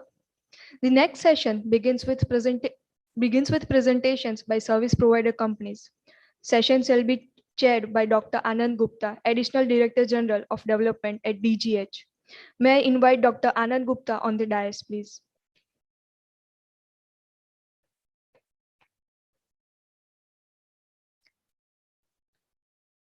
I'd like to call upon Shri Jayant Malhotra, Director Sales and Marketing, Schlumberger.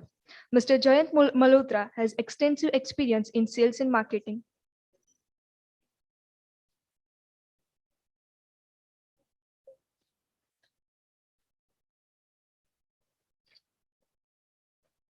Sorry for the inconvenience. I would like to call upon Shri Manav Kanwar, Managing Director, SK Oilfields. Shri Manav Kanwar is Managing Director at SK Oilfields Private Limited. He is also Director at Composite Petroleum Services Private Limited and a core committee member of the South Central Asia chapter of IIDC.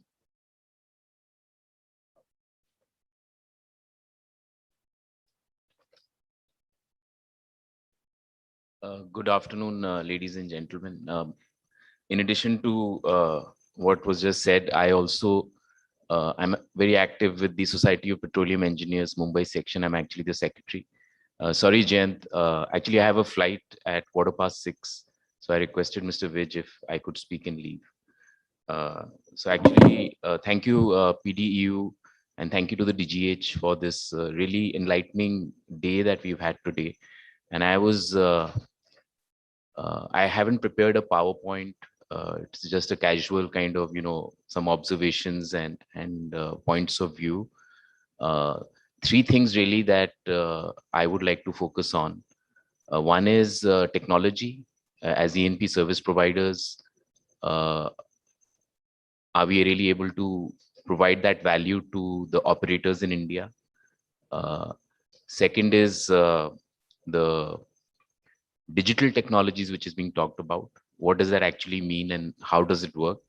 And the third is also a very important aspect which we've already touched on, which is the sustainability and the green aspect of the oil and gas industry. So first, technology, which is the most important.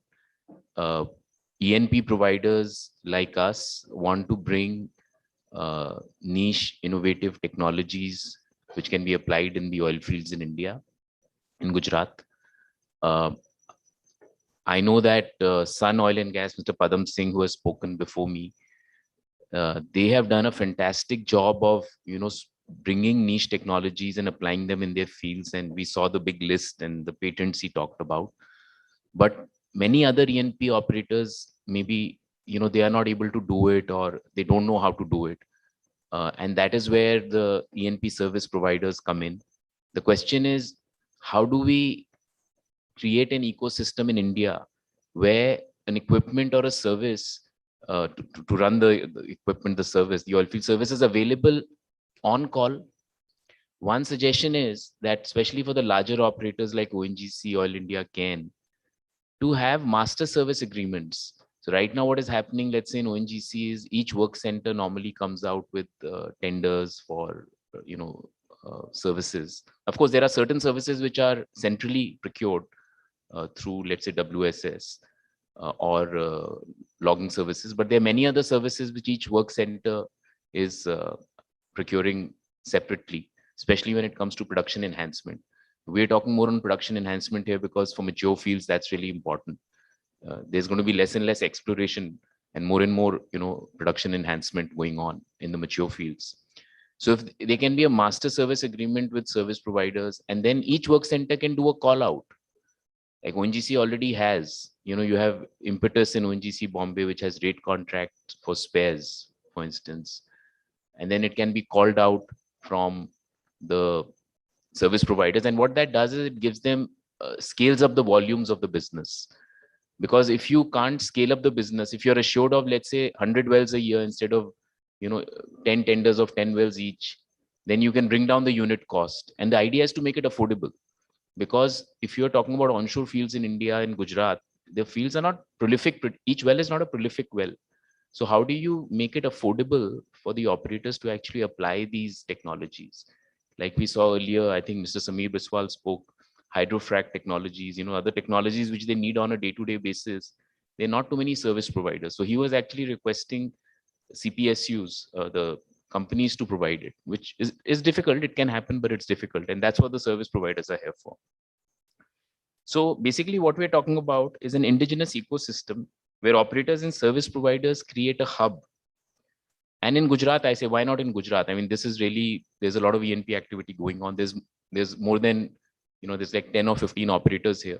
So Gujarat could be an ideal place where something like this could be tried out, where you have ecosystem or so that the dialogue is going on all the time and it is facilitated and it is done like Mr. Padam Singh, very example of a selfless operator. He said, we will show you how we are doing things. We are ready to share with you. But all operators and service providers should come together in this and have this informal dialogue continuously to see how we can actually reduce the unit cost of service and bring some technologies and equipment into Gujarat, into India, which are not here otherwise, which are mobilized every time there's a contract and then demobilized maybe to an SEZ or out of India, because that increases the cost. So if you know that there is continuous requirement, every other month your equipment is needed, then you're going to keep it here, maybe pay customs duty and import it.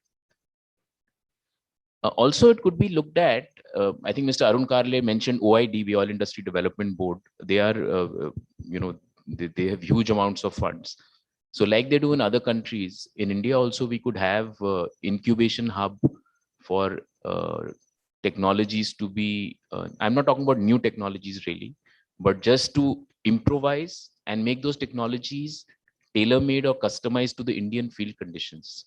So that kind of, support can be given by OIDB, by the oil companies, the bigger oil companies. They can provide this support to the ENP service providers in India. The other thing I wanted to talk about was in technology, when we talk, so people like Shell and ExxonMobil have set up huge technology centers in Bangalore. BP is setting up a technology center in Pune. A lot. So that why are they doing it? Because we have excellent talent available here, engineering, G&G talent, and at a reasonable price. And they're very good workers, good work ethics. So these foreign companies can take advantage of this in India, but we still find that Indian operators or DGH, we have to go, if you want to do a really high-end G&G study or reservoir modeling study, most of the technical experts are sitting abroad. Even if you have ENP service providers in India, but the top technical experts may be sitting in KL or Dubai or London or Houston. So the idea is, can we also make India or Gujarat, Ahmedabad, Gandhinagar, because you have PDEU here, which is, as it says, reservoir of knowledge. So how can we use that benefit and advantage which we already have to create this hub here where this kind of senior expertise actually resides in India. Indians already have this. It's just that all the ENP service companies have to come together. The oil companies have to support them. And we start, instead of the work going outside India, and then we use that also as the back office of the world, because then all that work from around the world will start coming to India. So I'm just saying this will make the Indian oil and gas ecosystem more vibrant, and high-end studies, high-end consulting work can be then done in India rather than going abroad. This was the second thing. And with regards to the digital technologies, I mean, there's a lot of, it's very fashionable, AI and ML. But actually, if you look at it, it's not so easy. And you really need to have some unique domain-specific technology in that software to get some benefit out of it. AI and ML can give you some benefit, but you need so much data. The data has to be accurate. That is not always possible. If you want to do machine learning, you have 10 years of data. So those things are not so easy. But what definitely I think ONGC and Oil India and CAN, they are really accelerated, especially CAN, their adoption of these types of digital technologies and implementations. And that's a very good thing. And I think places like PDEU, with all your engineers coming out, you can really take advantage of that, because there's a lot of new type of skills which will be required in this area. The last thing I want to talk about is the green or the carbon footprint of the oil and gas industry, which Chitwan had raised that question from Schlumberger. And that is really important because the younger generation, they need to feel comfortable that they are that this is the right place. They want to be in this place. And I think we can do it for them. And that is also going to open a lot of opportunities for jobs for this generation.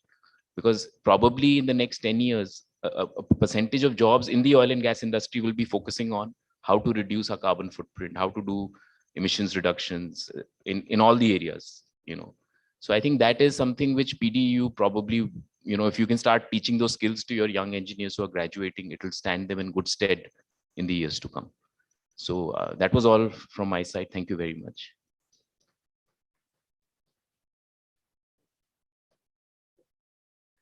Oh, sir.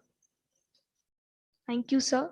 Now I request Dr. Anand Gupta to felicitate Sri Manav Kanwar.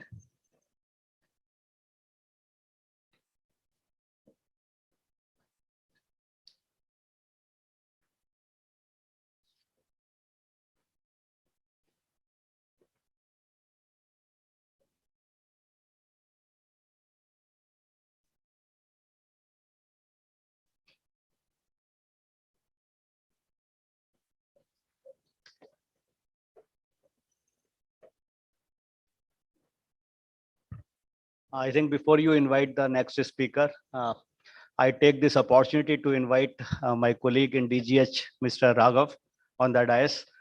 Mr. Raghav is ADG E&C, Environment and Clearance, to introduce to all of you. He is IFS, Indian Forest Service Batch 2001, and has joined DGH few months back, and is holding a very important responsibility of hydrocarbon clearance cell actually, and has been trying that, some of the problems and the challenges which all of you are facing, we are facing actually, he's trying to get it resolved. And in this direction, actually, as I mentioned some time back, that a portal has been developed called Urja Pragati. This portal is a forum where all the stakeholders are coming together, and this is being chaired by secretary actually. So he has worked on that, and recently some of the interaction with the states where we are facing challenges have been organized. So I invite him to share with me on these presentations. Request everybody to give him a round of clap, and then the kind of support which he along with his team has provided. I also take this opportunity to introduce to you one more person who is sitting over here, Mr. Avdesh Mehta. Can you kindly stand? Mr. Avdesh Mehta is Under Secretary in Ministry of Petroleum, and he also has joined the Exploration Division few months back, and we are trying to work very closely with him. In fact, all of you are aware that lot of our things require the government approval. So he is one person who has been providing the kind of support, and daily at least I get 5 or 6 communication from him in the morning or by the evening, and he always asks, हाँ सब और क्या क्या pending है बताइए, क्या क्या clear करना है. In fact, to tell all of you that when I joined in DGH, there were number of PI transfer participating interest applications pending, and I'm very happy to inform that most of them have been now approved through the support with Mr. Mehta, the director, the AS, and the ministry, because this requires the approval at the minister level. So until unless he creates the file, nothing moves actually. So in fact, he has been telling me that साहब एक बार आप जब चले तो मुझे भी लेकर के चलिए. I also want to see कि finally ये oil industry है क्या, जरा मुझे दिखाइए. So we thought that today is an opportunity, and you can thank Dr. Vij and others to create this opportunity. So tomorrow I'll show him physically also the field. So I took this opportunity to introduce to him also. So thank you, Mr. Mehta, for coming and then providing the support.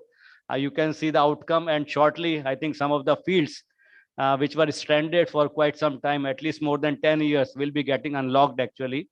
And you will see the results in the times to come. So thank you. Thank you, sir.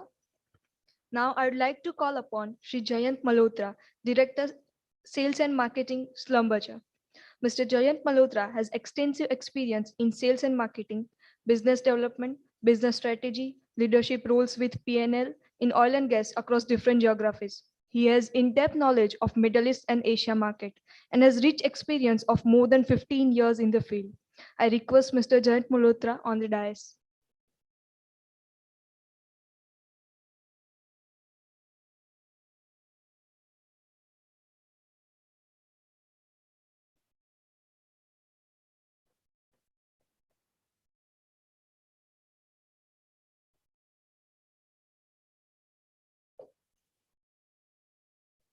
Thank you, sir. And thank you for this opportunity, PDU.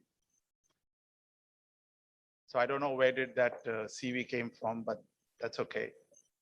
With my white mustache, you can understand I'm 30 plus here in the organizations, right? So there's a lot that has been said, and I'm only going to say whatever I'm going to say from the pure service company perspective and that mindset. Right. And I should say that whatever I'm going to say is my personal opinion, right? Not so much necessarily, if it's in conflict, it's not necessarily the company view, it's my personal view. And we have spent enough time in the industry in India to make that view possible, right? So let's look at 3 things. One is exploration. One is production or development. And then we talk about how are we going to make it better, like Chitwan was saying, from a future perspective. Okay. So exploration is very important. Of course, everybody knows. And in the morning, there was enough emphasis has been done to continue the exploratory efforts. And Mr. Reddy very clearly articulated in the point that exploration has to continue. And the Secretary and DG also mentioned that if we want to continue with our pipeline of production, we need to have very good exploration. Now, exploration for the sake of exploration is one piece. The exploration to ensure that we do everything possible within our rights, within the technologies available in the market. We utilize those, maximize the data that we need to capture, and utilize this data and explore to produce, not just explore to keep it handy, not just to have the discoveries, but translate the discoveries into production as well. So you should acquire every possible data that is possible with the technologies available today to ensure that we are not leaving anything behind even in our geological model, which will then translate into the reservoir model. And every time a new well is drilled, the data is acquired, the data is plugged back into the model so that we improve every time. And we do not hit number of dry wells. When on land, it could be 1, 2, 3, 4 million. In shallow water, it could be 10 million. But in deep water, it could be $100 million. So my request to everybody is, if you are getting into exploratory domain, please do your things properly, acquire right amount of data, and do it with due diligence for two reasons. One, to have your exploration success rate much higher. And if you have success, you should be able to produce straight away. That's the first part. And there are enough technologies, enough workflows, enough softwares that are available and available in India. You don't have to go outside. It's all available here. The second part is the production part.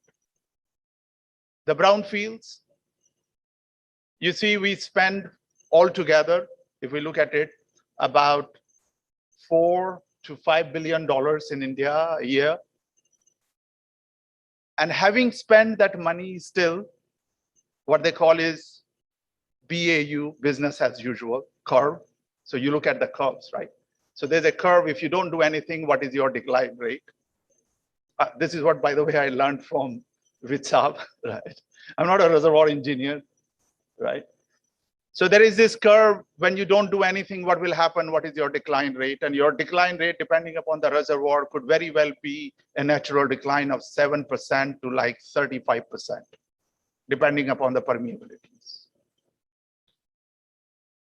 So if that is the case, we are spending $4 billion at least a year into maintaining this.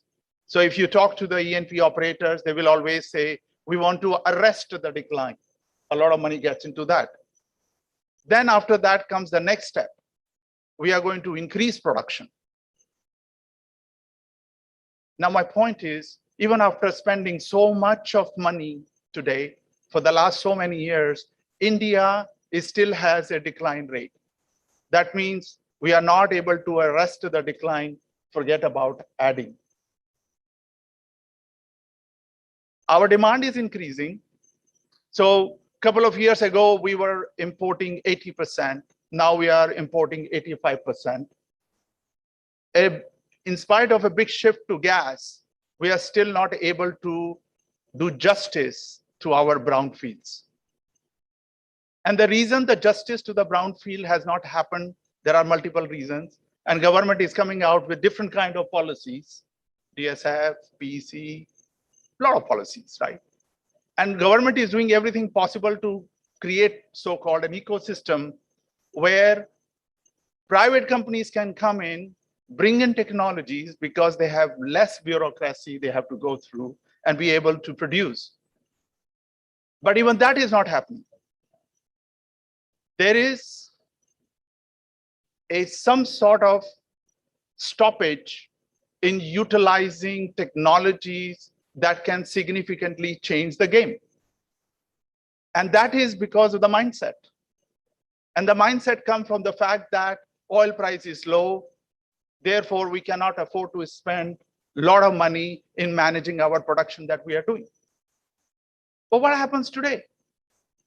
Today, the oil price has moved to 70. A lot of E&P companies who are into this game are making huge amount of profit today, depending upon how much is the production they are managing. So if they are still making huge amount of profit, that profit somehow is not translating it back into the industry, either in terms of utilizing technologies, which will definitely make a change and help you produce more. And also, it is not translating that money coming back into exploration. So there are two sets. The people who are making the money, the E&P operators, let's say, who have significant production coming, but they are not spending enough, one, to produce more from their existing fields, and also they are not spending enough into the exploration for future. And it has to go through every time to the government seeking some support, help, assistance in terms of the policies. So what I want to say is that in India today, there are enough service providers available. There is enough technology available, and technology has to be viewed not in terms of the cost of technology itself, but it has to be viewed of what value can it create to your field, whether it's a small DSF field or it's a giant field. And your decision on using the technology should be based on that, because at the end of the day, each one of an E&P operator, private or even public now in current scenarios, should look at this as purely as an entrepreneur, as a business. What is the return on investment that I'm getting by spending the money I'm spending? And please realize, if your fields are declining and you continue to do a small little adjustments into what you do, your fields will continue to decline. So please move on, get into technologies, and I'm not going to give a lecture on technologies, which technology you should use or what you should do. But there is definitely one thing that happened, and all the people who are senior sitting here, who have a lot more knowledge and experience than me, will tell you, if there is a field which is a difficult field, you should hit a horizontal well with multi-stage frac. And why wouldn't you do that in current scenario when the oil price is 70? If there is a well which is producing 98% water, why wouldn't you do some remedial work into that? Maybe you will find a new zone to produce from.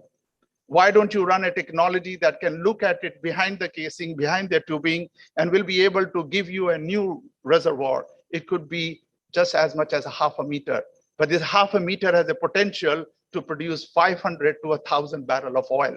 And why are we not looking at that? That brings me to my second last point, which is even in the brown fields, there is a huge opportunity of exploration.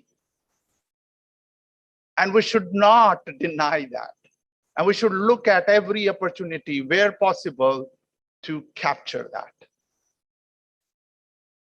Right? And what helps you in this is the data. Please use all the available data that is available in NDR or with your own E&P companies. Use the best quality of the softwares which are available, and there are plenty available.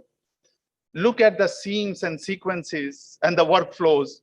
Maybe you will be able to get more oil. And please do that.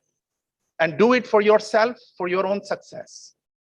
Don't do it for me as a service company. Do it for yourself. Do it for the country. And it is important to do that. The last part is on carbon story, greener technologies, and so on and so forth. So this is a corporate responsibility that each one of us in this industry have. I want to tell you just three things on this green energy story. First one is that there are enough technologies today in the pipeline which can help you reduce the emissions. It's possible. It's there. We just have to do it. And it doesn't cost arm and length. It costs very little. Second, there is a huge opportunity when we look at, and somebody mentioned that, capture the carbon and store it. This business by itself in next few years, maybe a decade, is probably going to be a $10 billion business by itself. The day the policies comes out, and probably DGH will be one of the regulator which may come out with this policy in 5 years, 6 years, 10 years. I don't know the time frame, but something like this will happen, has to happen. But please understand, if we want to do this, the storage is only going to come from the best of the knowledge that we have, which is our reservoirs. Now, whether it's offshore or it's on land, you will still be looking at and doing the evaluation of the reservoirs to check on the injectivity and see whether the gas can go in or not. And the last point on this is renewables will continue to grow. There is no doubt about that. But that will only eat away, like Mr. Reddy was saying, it will only eat away probably the coal part of the emissions, or the wood part of the emissions, or the energy demand which is increasing. The delta of that will be taken by those. It's not going to replace. So we need to continue to look at every avenue possible to continue in the current space where we are moving in terms of hydrocarbon. Then we have to look at it, what do we need to do for future of the carbon emission that we are having? How are we going to store it? And then how we are going to move into renewables, because we need to sustain ourselves socially as well. Thank you very much for giving me this opportunity and listening to me.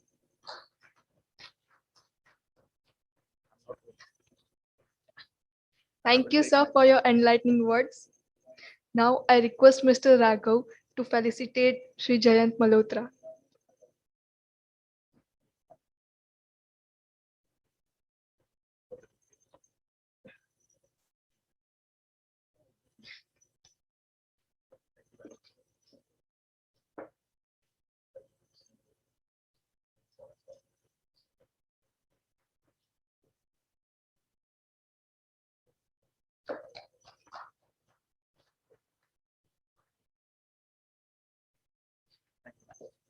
Thank you, sir. Next, I would like to call upon Shri Prem Sahni. He is currently serving as CEO and Director of Deep Industries, a leading solution provider in energy sector. I request Shri Prem Sahni on the podium.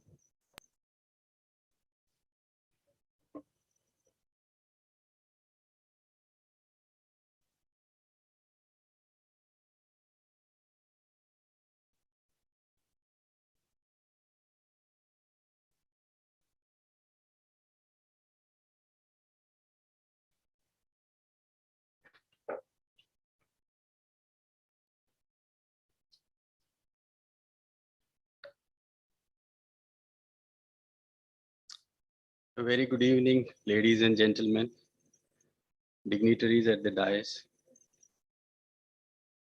my colleagues, industry friends. Indeed, it's a great pleasure to be here. And I would like to speak on my company's, offerings that we offer to the oil and gas operators as services. I would like to thank PDEU, and other organizers for giving me this opportunity.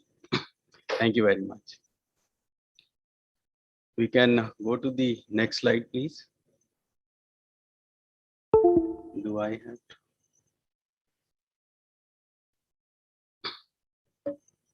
Well, as we know, after intensive rounds of competitive bidding and winning the blocks, one will have to go for doing the real work in the field.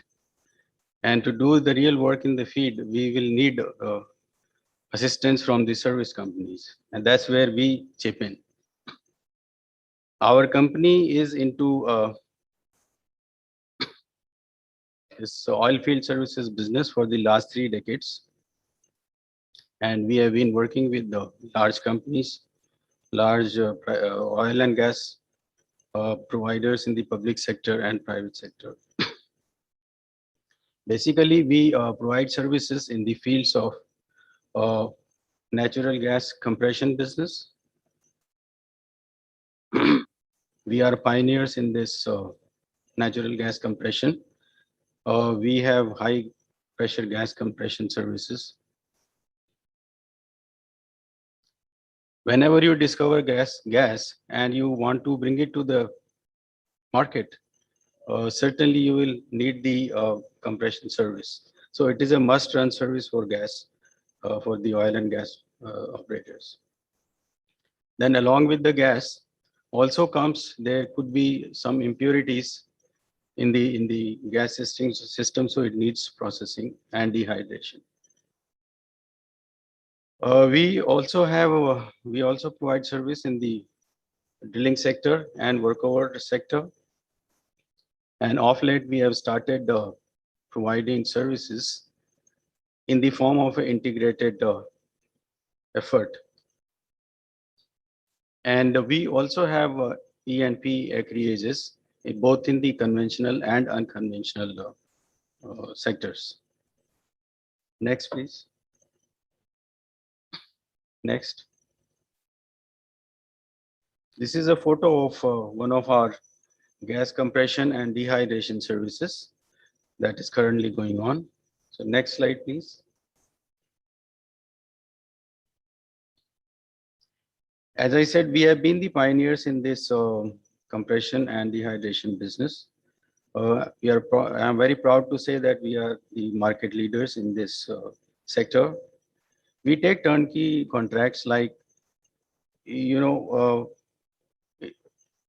for providing equipment and then doing all designing, installation, commissioning, and its operation and maintenance. So it's a inclusive of all kinds of efforts involved. We are handling huge capacities. We have around 100 natural gas compressors that are ranging from 180 to 1,680 horsepower of compression and dehydration. That's about, we can compress about 5 million cubic meter of gas and move it. We have technical tie-ups with the world leaders, and we have high visibility. Our contracts are for 3 to 5 years types, and and these are being executed very successfully. Next slide, please. Next segment is the drilling and workover rigs. And under this division, again, it's a very system driven and technologically supported effort. Can we go to the next slide, please? So we have 9 workover rigs, and with the capacities from 30 tons to 100 tons. And we also have 3 drilling rigs with capacity of 1,000 horsepower. And to cater to the unconventional sector, that is coal bed methane opportunities. So we also have a rig which does continuous coring for the and brings out coal samples at the surface, so that you can do all sorts of studies on those core samples. Our capabilities are, it's a diversified team which has required skill sets to carry out planning and execution of the large size projects. We focus on to expand in onshore and drilling businesses, as there is a significant opportunity in the industry. As we have seen since morning today, there are going to be many new projects coming up, so there's a big opportunity. Next slide, please. These are, some of the photographs. They show that we are into the integrated project management kind of service, where in which we undertake all kinds of supports required, be it drilling, be it logging, cementing, even hydrofracturing. That all we have been doing. Next slide, please. I am very happy to say that for last 2 years, under this division, we have been implementing a project under which we have drilled close to 50 wells, and in these 50 wells we have done drilling. We have also done cementing, including geological logging and wireline service. We have also done hydrofracturing, and that too using coil. Proud to say that even in a day, we have been able to do multiple jobs in the same well. In one of the wells, not one of the wells, it's become a routine that we do 2 to 3 jobs in a day, and each job is around 100 or 100 more than 100 tons of proppant placement in the reservoir. So multiple fracturing is very much here. The same equipment can do even horizontal multiple fracturing or the vertical fracturing. So this service is available in the country, and if somebody wants to implement this kind of project, I'm happy to say that the support is available. Then in the same wells, we also carry out the well completion services and then complete the wells that are ready to turn and produce. They start producing by turning the pumps. So the whole effort is just like one shop. You have to deal with one company, and that does everything. Next slide, please. There are two slides ahead, and under which I'm going to talk about the exploration and production acreages that our company holds. Next slide, please. You can see in this slide that we have placed that are both conventional and the unconventional. So under conventional oil and gas, we have about 5,200 square kilometers of acreages at various places. And under CBM, we have around 365 square kilometers. And some of the projects are in early exploration, and some of the projects have moved to the advanced, even past the exploration stage, and they are under development right now. Next slide, please. I added a few points that are the challenges, being faced by our community, that is the operator community. So we can see that on the next slide.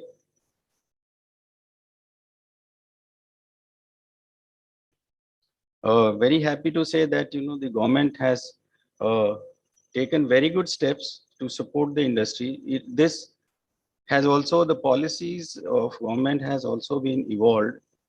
They have been, I do remember in late 90s and early 2000s when Dr. Chandra used to be the DG at DGH.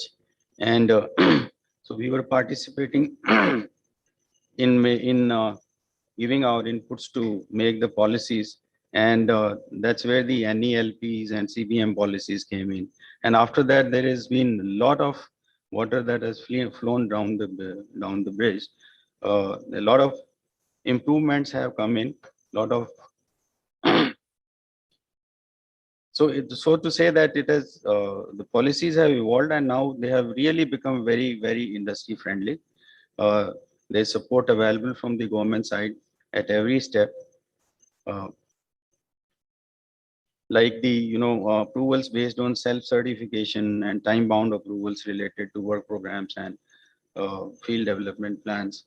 They have really helped the E&P operators in fast implementation and development of the blocks. there are still, it's a saying, ye dil mange more. So there are certain points that still can be considered, which will facilitate and help the operators, and they will certainly aid into the reduction of the cost to the operator. The points could be, somebody also mentioned earlier in the presentation that the GST regime is not there for the sector. So I think we keep paying GST on each and everything. But when it comes to the setting of inputs or getting the input credits, it's not available. And on the contrary, the operators will have to pay 5% of IGST.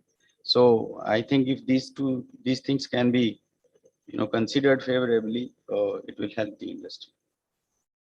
If you look at the gas evacuation infrastructure in the frontier areas, still the pipelines and the last mile connectivity are problems. Many developed fields are still lying to be connected. So I think the support in that direction will also help. Because when it comes to the clearances, what we have experienced is the environment clearance and the if there is forest involved, so that really becomes a bottleneck. So I think Mr. Raghav being there, so now we look forward that that support will be coming in.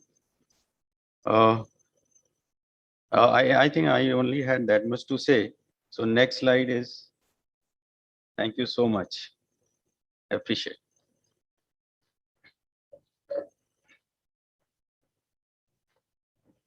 Yeah. Thank you, sir, for your insightful presentation. Now I request Mr. Raghav to felicitate Shri Prem Sahni.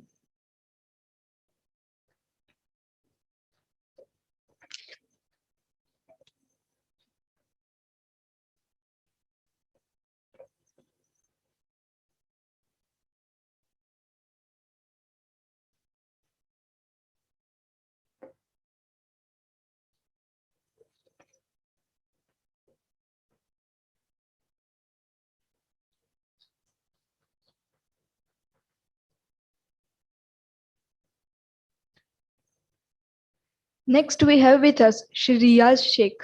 He is the country manager for India and Bangladesh at Al Mansouri, a leader in oilfield service sector based in Abu Dhabi, UAE.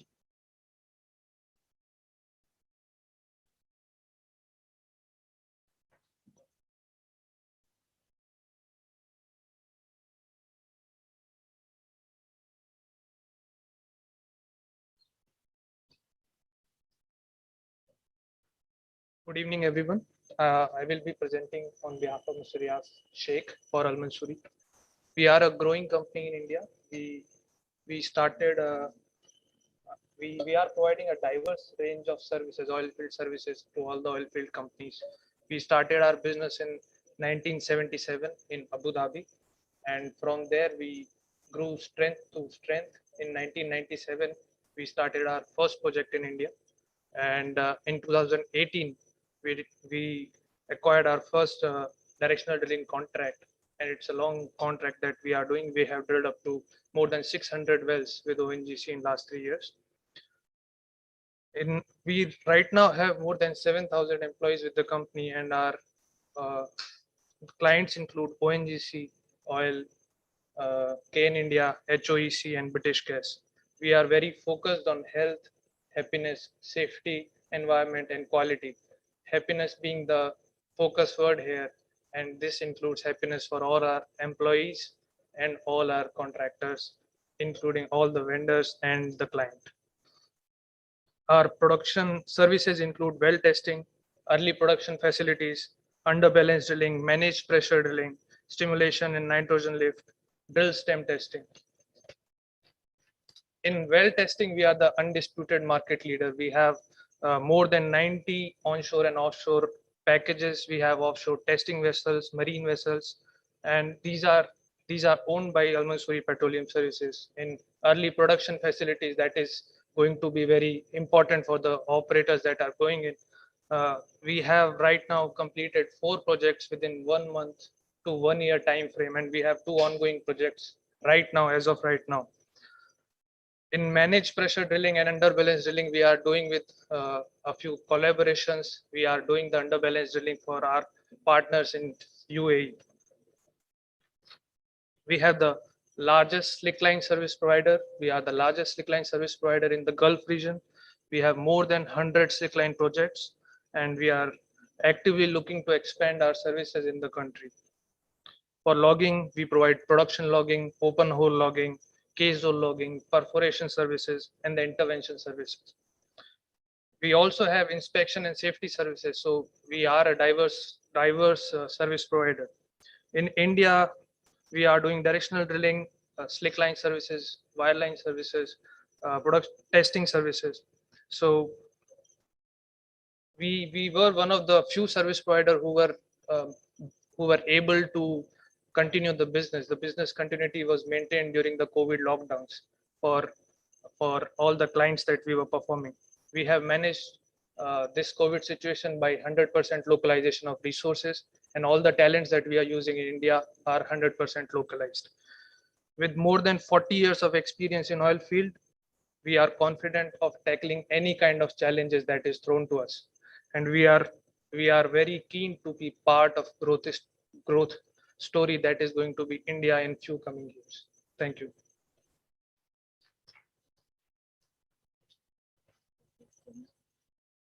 Thank you, sir, for your insightful presentation. Now I request Dr. Anand Gupta to felicitate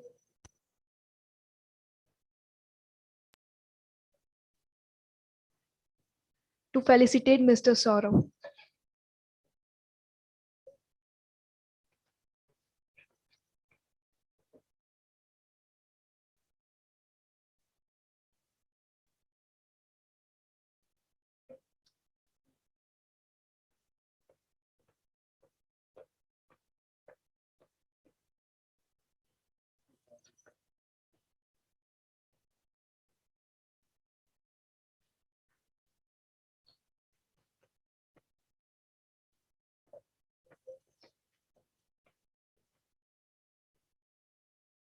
Thank you, sir. Next, we have with us Shri Sheetal Khot. He is Managing Director at SFN Flow Pump India Private Limited. He has been associated with SNF since past 13 years. Prior to that, he has also worked on chemical EOR at IRS ONGC Ahmedabad.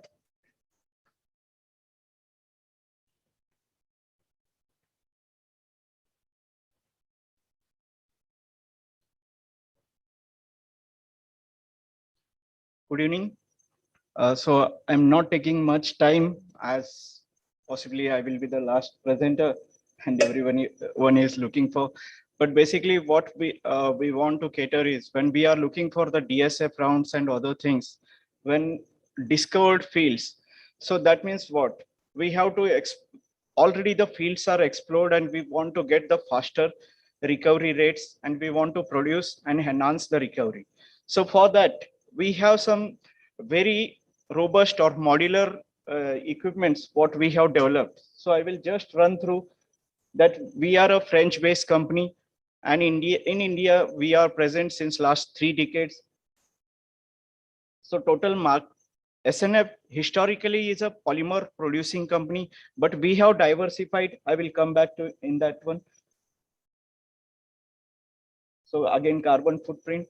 So we have started since 1978 by Mr. René Pick, who is a pioneer scientist, and he has initiated more than 500 patents, and currently SNF is holding more than 1300 live patents with us on different EOR and other technology as well. So as a footprint, so rightly said by Dr. Bij, that earlier we used to get all the polymers from basically from China or from Europe and other things. So as a Atmanirbhar Bharat, we have started producing, and I'm proud to say that we have commissioned and successfully producing the polymers, not only to cater India, but we are exporting to major EOR players in the world. Even for South America, we are supplying for YPF, Plus Petrol, even KOC, even Oman, everywhere where chemical EOR is going on. So we are supplying the polymers from Gandhidham plant. So as a basically the EOR technology, as you know very well, I will just keep those things what we have. With the EOR, we can get incremental oil recovery of 5 to 20% based on the different characteristics of the polymer fields and all the things.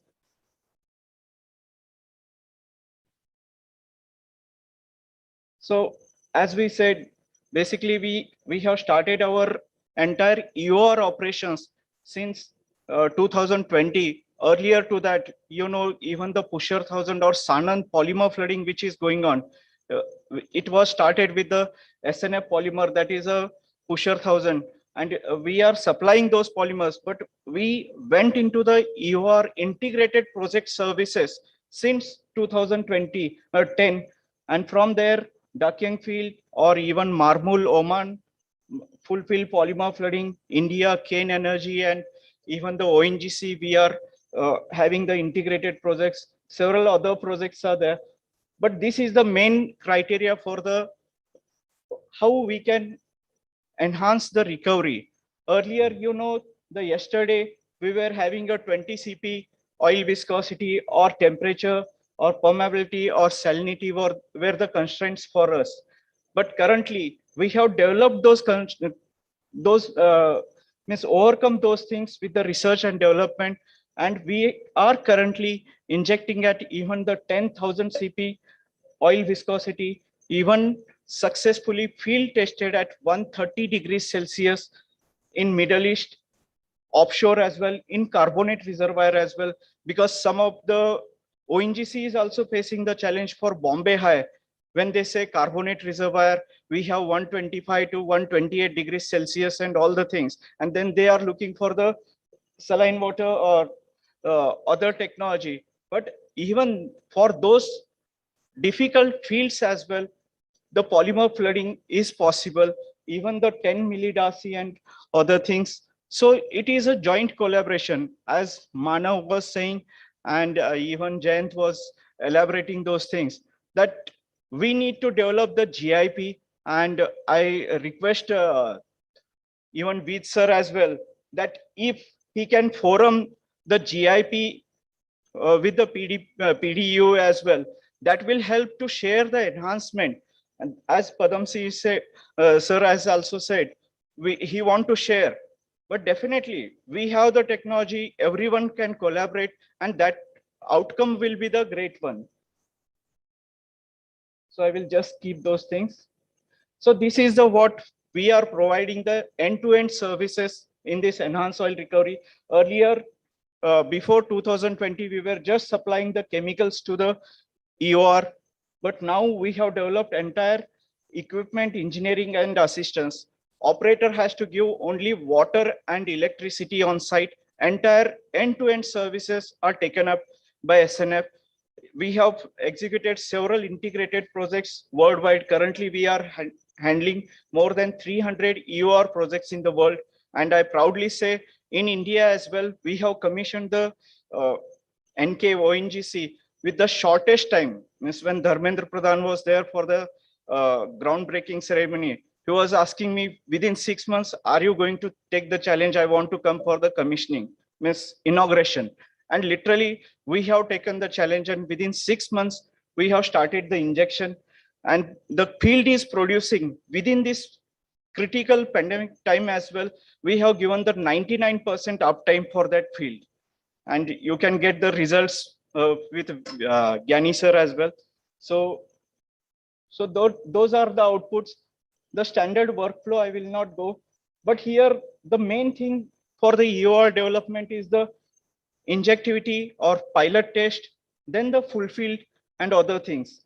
So basically, you can see what we have, the time frames and all the things. 1 to 3 months. When we say injectivity test, if you remember, Veet sir can say that Kalol field, when we means Veet sir has started those things, or Anand Gupta sir is well known to those things. For 2 injectors, it takes 5 to 6 years. But for us, means when we say 3 months as well, because those are like plug and play modular equipments where you have to just like coil tubing and other things. You need not have to invest the capex. You can rent it out, check the injectivity or go for the pilot. And after once it is a proven technology, you can implement. Otherwise, you can just discard those equipments. That is the way what world is going ahead. And I think in India, when we are going ahead for the discovered small fields, it is the need of the hour that modular equipments are required so that on site, whatever timelines are larger, we can minimize those timelines and we can get the faster pilot or injectivity test and we can move for the field development plans. So we have executed several projects in the world, onshore, offshore, everywhere. This North Sea, even Africa, Angola, even Brazil as well, and major in the Middle East and India. So these are some of the footprints. You can see the full field we have done for Marmul, where I was the project manager as well. And even Kane MBA1, entire the Mangla extended pilot full field, then the Bhagyam full field and Aishwarya full field as well. So again, coming back to the carbon intensity, as one of our Slumberger colleague was saying, that is the need of the hour. Miss, when we say, Miss Reddy sir, I want to say that investors are not putting the money. That is the one more thing when we are saying for the carbon footprints need to be reduced. Miss, frankly speaking, for my investment in Gandhidham as well, my French investors, they are saying only if the green energy is there, we are going to invest. Otherwise, we are not going to invest. So then comes the real challenge for us. And then we have to go for the other, how to reduce the carbon footprints. And literally that is the investors' call. We have to go with those things as well. And for that, we are, as a SNF, we are continuously working. How can we enhance? Can you? So it is again a trick. If we have the EOR polymer or the ENP, means exploration, how we can do. With EOR, we can get it by $3 to $6 dollars per barrel.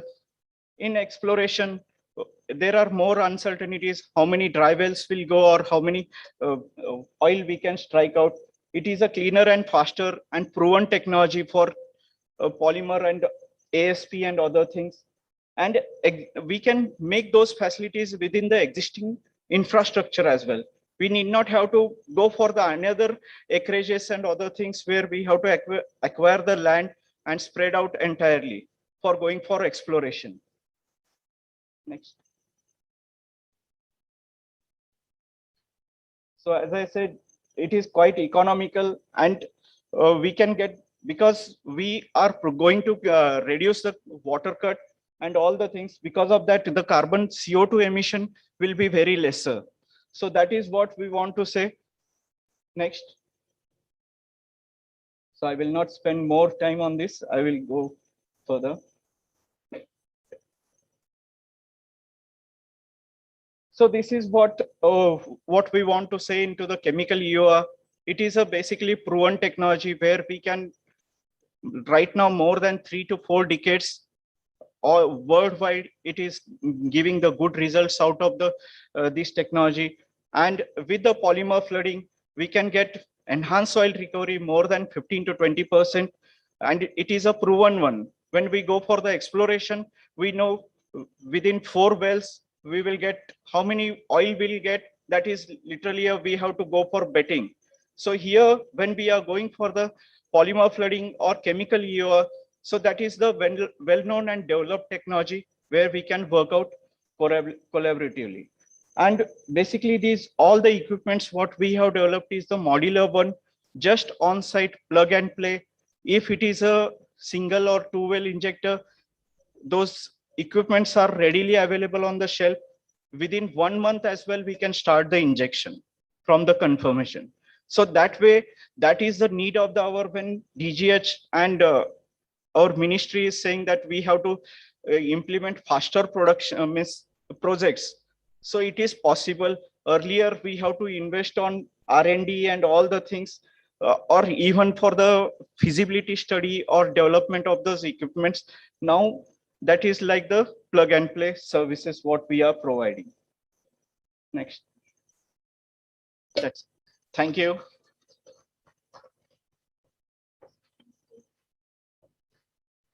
Thank you, sir, for insightful presentation. Now I request Dr. Anand Gupta to felicitate Shri Sheetal Khot.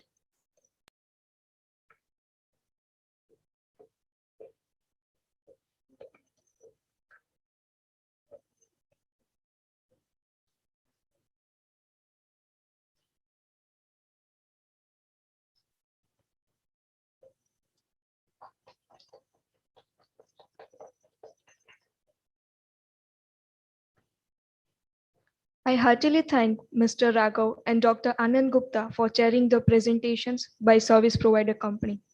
I request Dr. R.K. Vij to felicitate Mr. Raghav.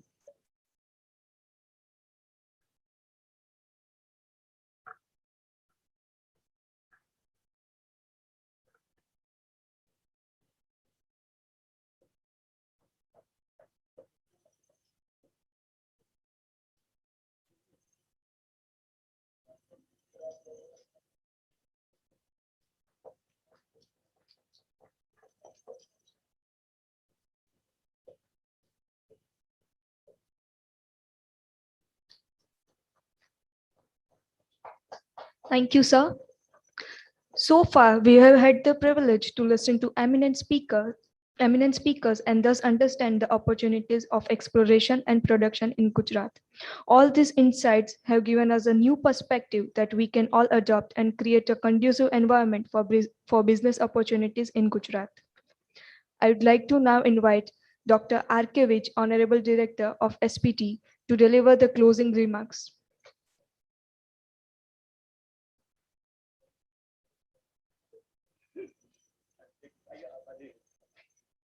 I think I'll just take 2 minutes to take this opportunity and to inform one information actually, which some of you must be knowing, that since morning we have been discussing that investment should come and finally investment should lead to the enhancement of production. That is the objective. And I take this opportunity and want to use this forum to communicate and inform all of you that for the last 8 months consecutively, the production of natural gas in this country on monthly average basis has seen a growth actually. So that's a positive development. And before Mr. Vij concludes, I would like to say that in November, we had a production of 77 SCMD per day, which has now increased to 93 SCMD per day, which has seen an increase of 16 million meter cube per day, and which is about 20% of natural gas production. We expected it to be around 100 million, but because of some delay in some of the projects, this has not been able to possible. But I think in the times to come, they should rise to those levels. The oil and gas average production is still stagnant because some of the projects which are envisaged have delayed because of this difficult situation. But in these times, it will happen. But the more important thing, in addition to this natural gas production increase, has been that the industry continued to work in these very, very difficult times actually. And all of you must be aware that a very, very important project in the East Coast was delivered 2 months ahead of schedule actually. And there, the contribution and its acknowledgement on behalf of Ministry of Petroleum also, that we also ensured that the requisite support is provided. And that is being possible for the other projects also, which I mentioned earlier also, that in the next few months, these are getting unlocked actually. And some of this stranded potential will, help in increasing the production of this country. So I take this opportunity and use this platform to thank Mr. Vij, being so energetic continuously as we have been working for the last so many years and organizing this, event very successfully. Thank you.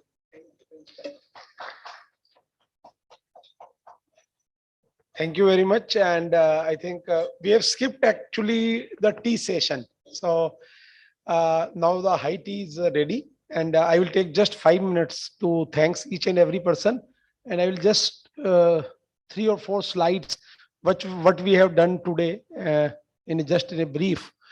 that as you know that this today's investor meet was organized by Director General of Hydrocarbon with Ministry of Petroleum and Natural Gas, EPD Gujarat government, and we are thankful to all of them for giving us the opportunity for organizing this. And this was in fact the first conference after pandemic. Our school children, our children's, means our students are not here from last around 15, 16 months. And we are coming in between. In the first wave, we almost closed for 4 months, and second wave, we were closed for around more than 2 months. So we were not here. And although faculty, and now we have started some few days, our research scholar and PhD, and now for this function, you might have seen some of the students, some 20, 30 students we have invited. And that's why we could organize this conference. I must thank each and every person. I will just, next. In this conference, I must thank each and every person who have contributed, right from our Honorable Chief Minister Vijay Bhai Rupani ji. When we have asked him 2 days back, in fact, he wanted to come, but they are celebrating some 5 years of governance in Gujarat. And today there was some program in Surat. In fact, our Minister Saurabh Patel was, in fact, he was telling that I will try, but on last moment he could not come because he himself was involved in the some of the function. So I must thank our Honorable Chief Minister, our Energy Minister Saurabh Patel for giving us the blessings for this successful. I am most thankful to Tarun Kapoor sir, our Secretary, Ministry of Petroleum and Natural Gas, for coming here physically. In fact, initially we have planned this conference on 30th of April, and then their second wave was there, and that's why we have postponed that to this today. So I must thank Secretary Petroleum and Shri SCL Das, who is a very dynamic. You have seen a very dynamic. In fact, I am observing this DGH ever since it formed in I think 1991. Avinash Chandraji was there. So even I was associated right at the inception stage. But the dynamic which is we are seeing in last 2-3 years, it is really great thing. And somebody pointed out enabler. So I must appreciate and congratulate the whole DGH team, not only the leader SCL Das, the Anand Gupta ji, the Raghav sir, the Lakshman Reddy ji, Mr. Banerjee, and all those who have come. I am not aware about the name, but each and every person have contributed and they have helped us in organizing. So my thanks to whole team of DGH, and congratulations to them for organizing these type of thing, because the investor, once they are coming to this place, and investors are really feel happy. And during COVID, I have seen some of the DSF round, which the Honorable Mr. Dharmendra Pradhanji, and 4 days back, few days back on 30th, our new minister, Mr. Puri, have also, I think, launched. But these type of things, when investors are there, just in physically and sitting with you and all that, so it motivates the investor and it solves the problems also. I am thankful to Shri Subhash Kumar ji, our chairman and managing director of ONGC, who have kindly accepted our invitation, and they have come here and spent our time. We are really thankful for ONGC chairman, as well as all the delegates from ONGC, all the asset managers from Ahmedabad, Kembe, Mehsana. They have participated, IRS head. So my thanks to each and every person. We are also thankful to Sanjeev Kumar ji, who has in fact helped us in getting this this speeches from our Honorable Chief Minister and our Saurabh Patel ji. And Sanjeev Kumar ji is a MD GSPC, and you have seen in the morning the session which how he has shown that the dynamic thing which is happening in GSPC. And in fact, I myself was not aware that Gujarat is 25%. This was a news to me. I was not knowing that in Gujarat state the contribution of energy in gas energy is 25%. So it's a great thing, and we are really thankful to Mamta Verma ji, who is our member also. In fact, he is our board of governing member for PDEU, Pandit Dindayal Energy University, and we are continuously interacting with Madam Verma ji. So I am thankful to Verma ji, Madam Verma, as well as the office, Dr. Joshi. I don't know whether he is now here. So Dr. Mandhar, Dr. Joshi, all have helped us. I am thankful to all the companies, right from we have given the companies, operator company. We have tried, in fact, our level best to call each and every company, irrespective of the size. And this only thing, those who are contributing in any way, right from our Akash Oil Company or Vishal Company or Gumpros, SNF. So my thanks to each and every company, all the operators. And maybe next time we will have a maybe more than one day so that we can listen to all the companies. This time we could give chance to around four operator and 4 service provider. In fact, this form, if we are engaging the time duration, so one-to-one meeting, we are thinking of a business meeting between the operators, government, and all that. So that maybe with the guidance from our DGH Anand Gupta ji or Reddy Saab, we can plan in a later stage, even a without the top bosses, we can arrange some meetings and business meetings. So what are the problems they are facing, small operators problems are facing, so they can be solved, like our Dr. Biswal has told some of the things. So and same thing is, I will tell that some of the company, I myself have worked for 4 decades in ONGC, and I have seen, although our Mr. Raghavan is here, so I will just tell one thing. When I was asset manager of Gujarat asset, so I was not getting land for so we went to DGH, and our Raichur, क्या नाम थे? Chaudhary sir, our DG कौन थे? Chakravarti. Chakravarti. Atanu Chakravarti ji told me that why are not producing 1,000 ton. I told sir, we can drill 30 wells and we can produce 1,000 ton provided we get the land. So he told me, no, land is not a problem. So I have shown him on slide there itself in DGH, a slide of the place where we want to drill. There was not a grass of 6-inch grass nahi tha, but that land belongs to a forest land. And when I contacted our DFO at Gujarat and then Shillong office, so they are telling they are not able to convert this forest land into other type. So it's in record, it is forest land. And I have tried, my tenure was not very big, and I tried my level best. I could not get the land for development. So maybe with this, when Raghav sir joining DGH, maybe now things will improve, and these type of things can be addressed by the operators, and these things will be happiness. These are some of the things which have been told by all our. I will not repeat these things that whatever have been offered by various DGH have told that 7 districts in Gujarat which are waiting for is entire Andaman Basin is. So these are the which has been shared by all our seniors in the plenary sessions. So we have noted down, and we are thankful to them for giving some of the information. The new philosophy and new mantras, new economic system was given. Madam Mamta Verma has touched upon the 21% exporter oil and gas demand, etc. Higher FDI, Sanjeev Kumar have given you a very good account of GSPC initiative and the ease of doing business here, and also the gas-based things, which was a good thing. Our CMD ONGC has very well elaborated the role of ONGC, not only in oil and gas, the renewable energy and other things which we have.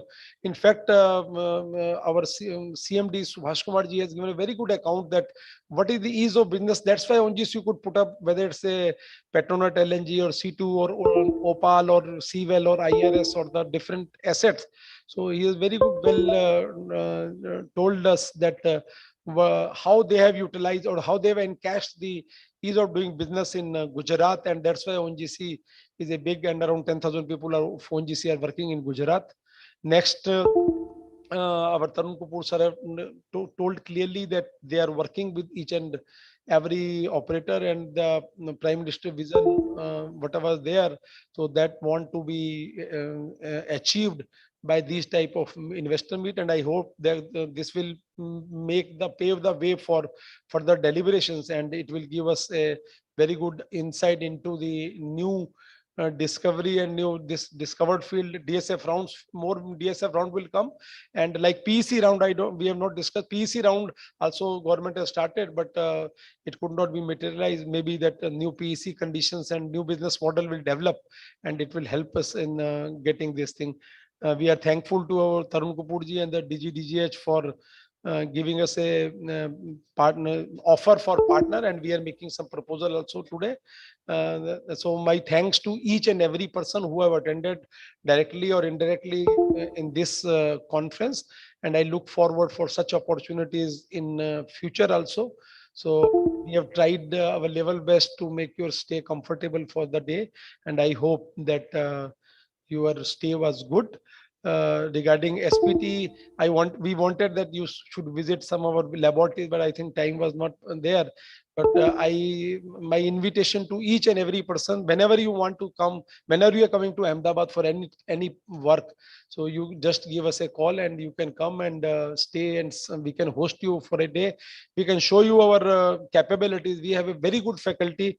So I am telling with proud that in India 75 petroleum engineering colleges are there, and among them I will not say that we are the best. IIT ISM Dhanbad is the oldest 65-year-old. We are just 14 years. We are the best faculty, 25 full-time faculty, out of which 22 are PhDs from all good colleges, IITs or NITs or the foreign. We have the best, all the software which you use, any industry, Eclipse, IMAX, Frac Pro, Kappa, everything, T Navigator, all the software we have. All the software we have the licenses for the software, and we are teaching. When we are telling energy soldiers we are making, so we are giving them this and laboratories, software, and the faculty. So I'm thankful again, and my thanks to all of you, Anand Gupta ji and Raghavan ji, and all of you. And I hope that these opportunity you will give us this opportunity again in future. And I invite you, all of you, on a cup of tea outside high tea. Thank you very much. Thank you very much.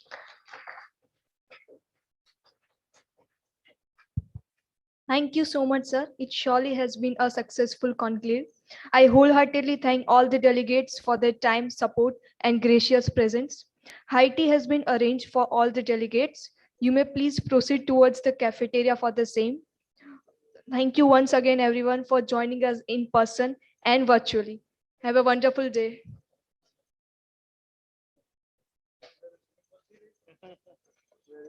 Thank you, sir.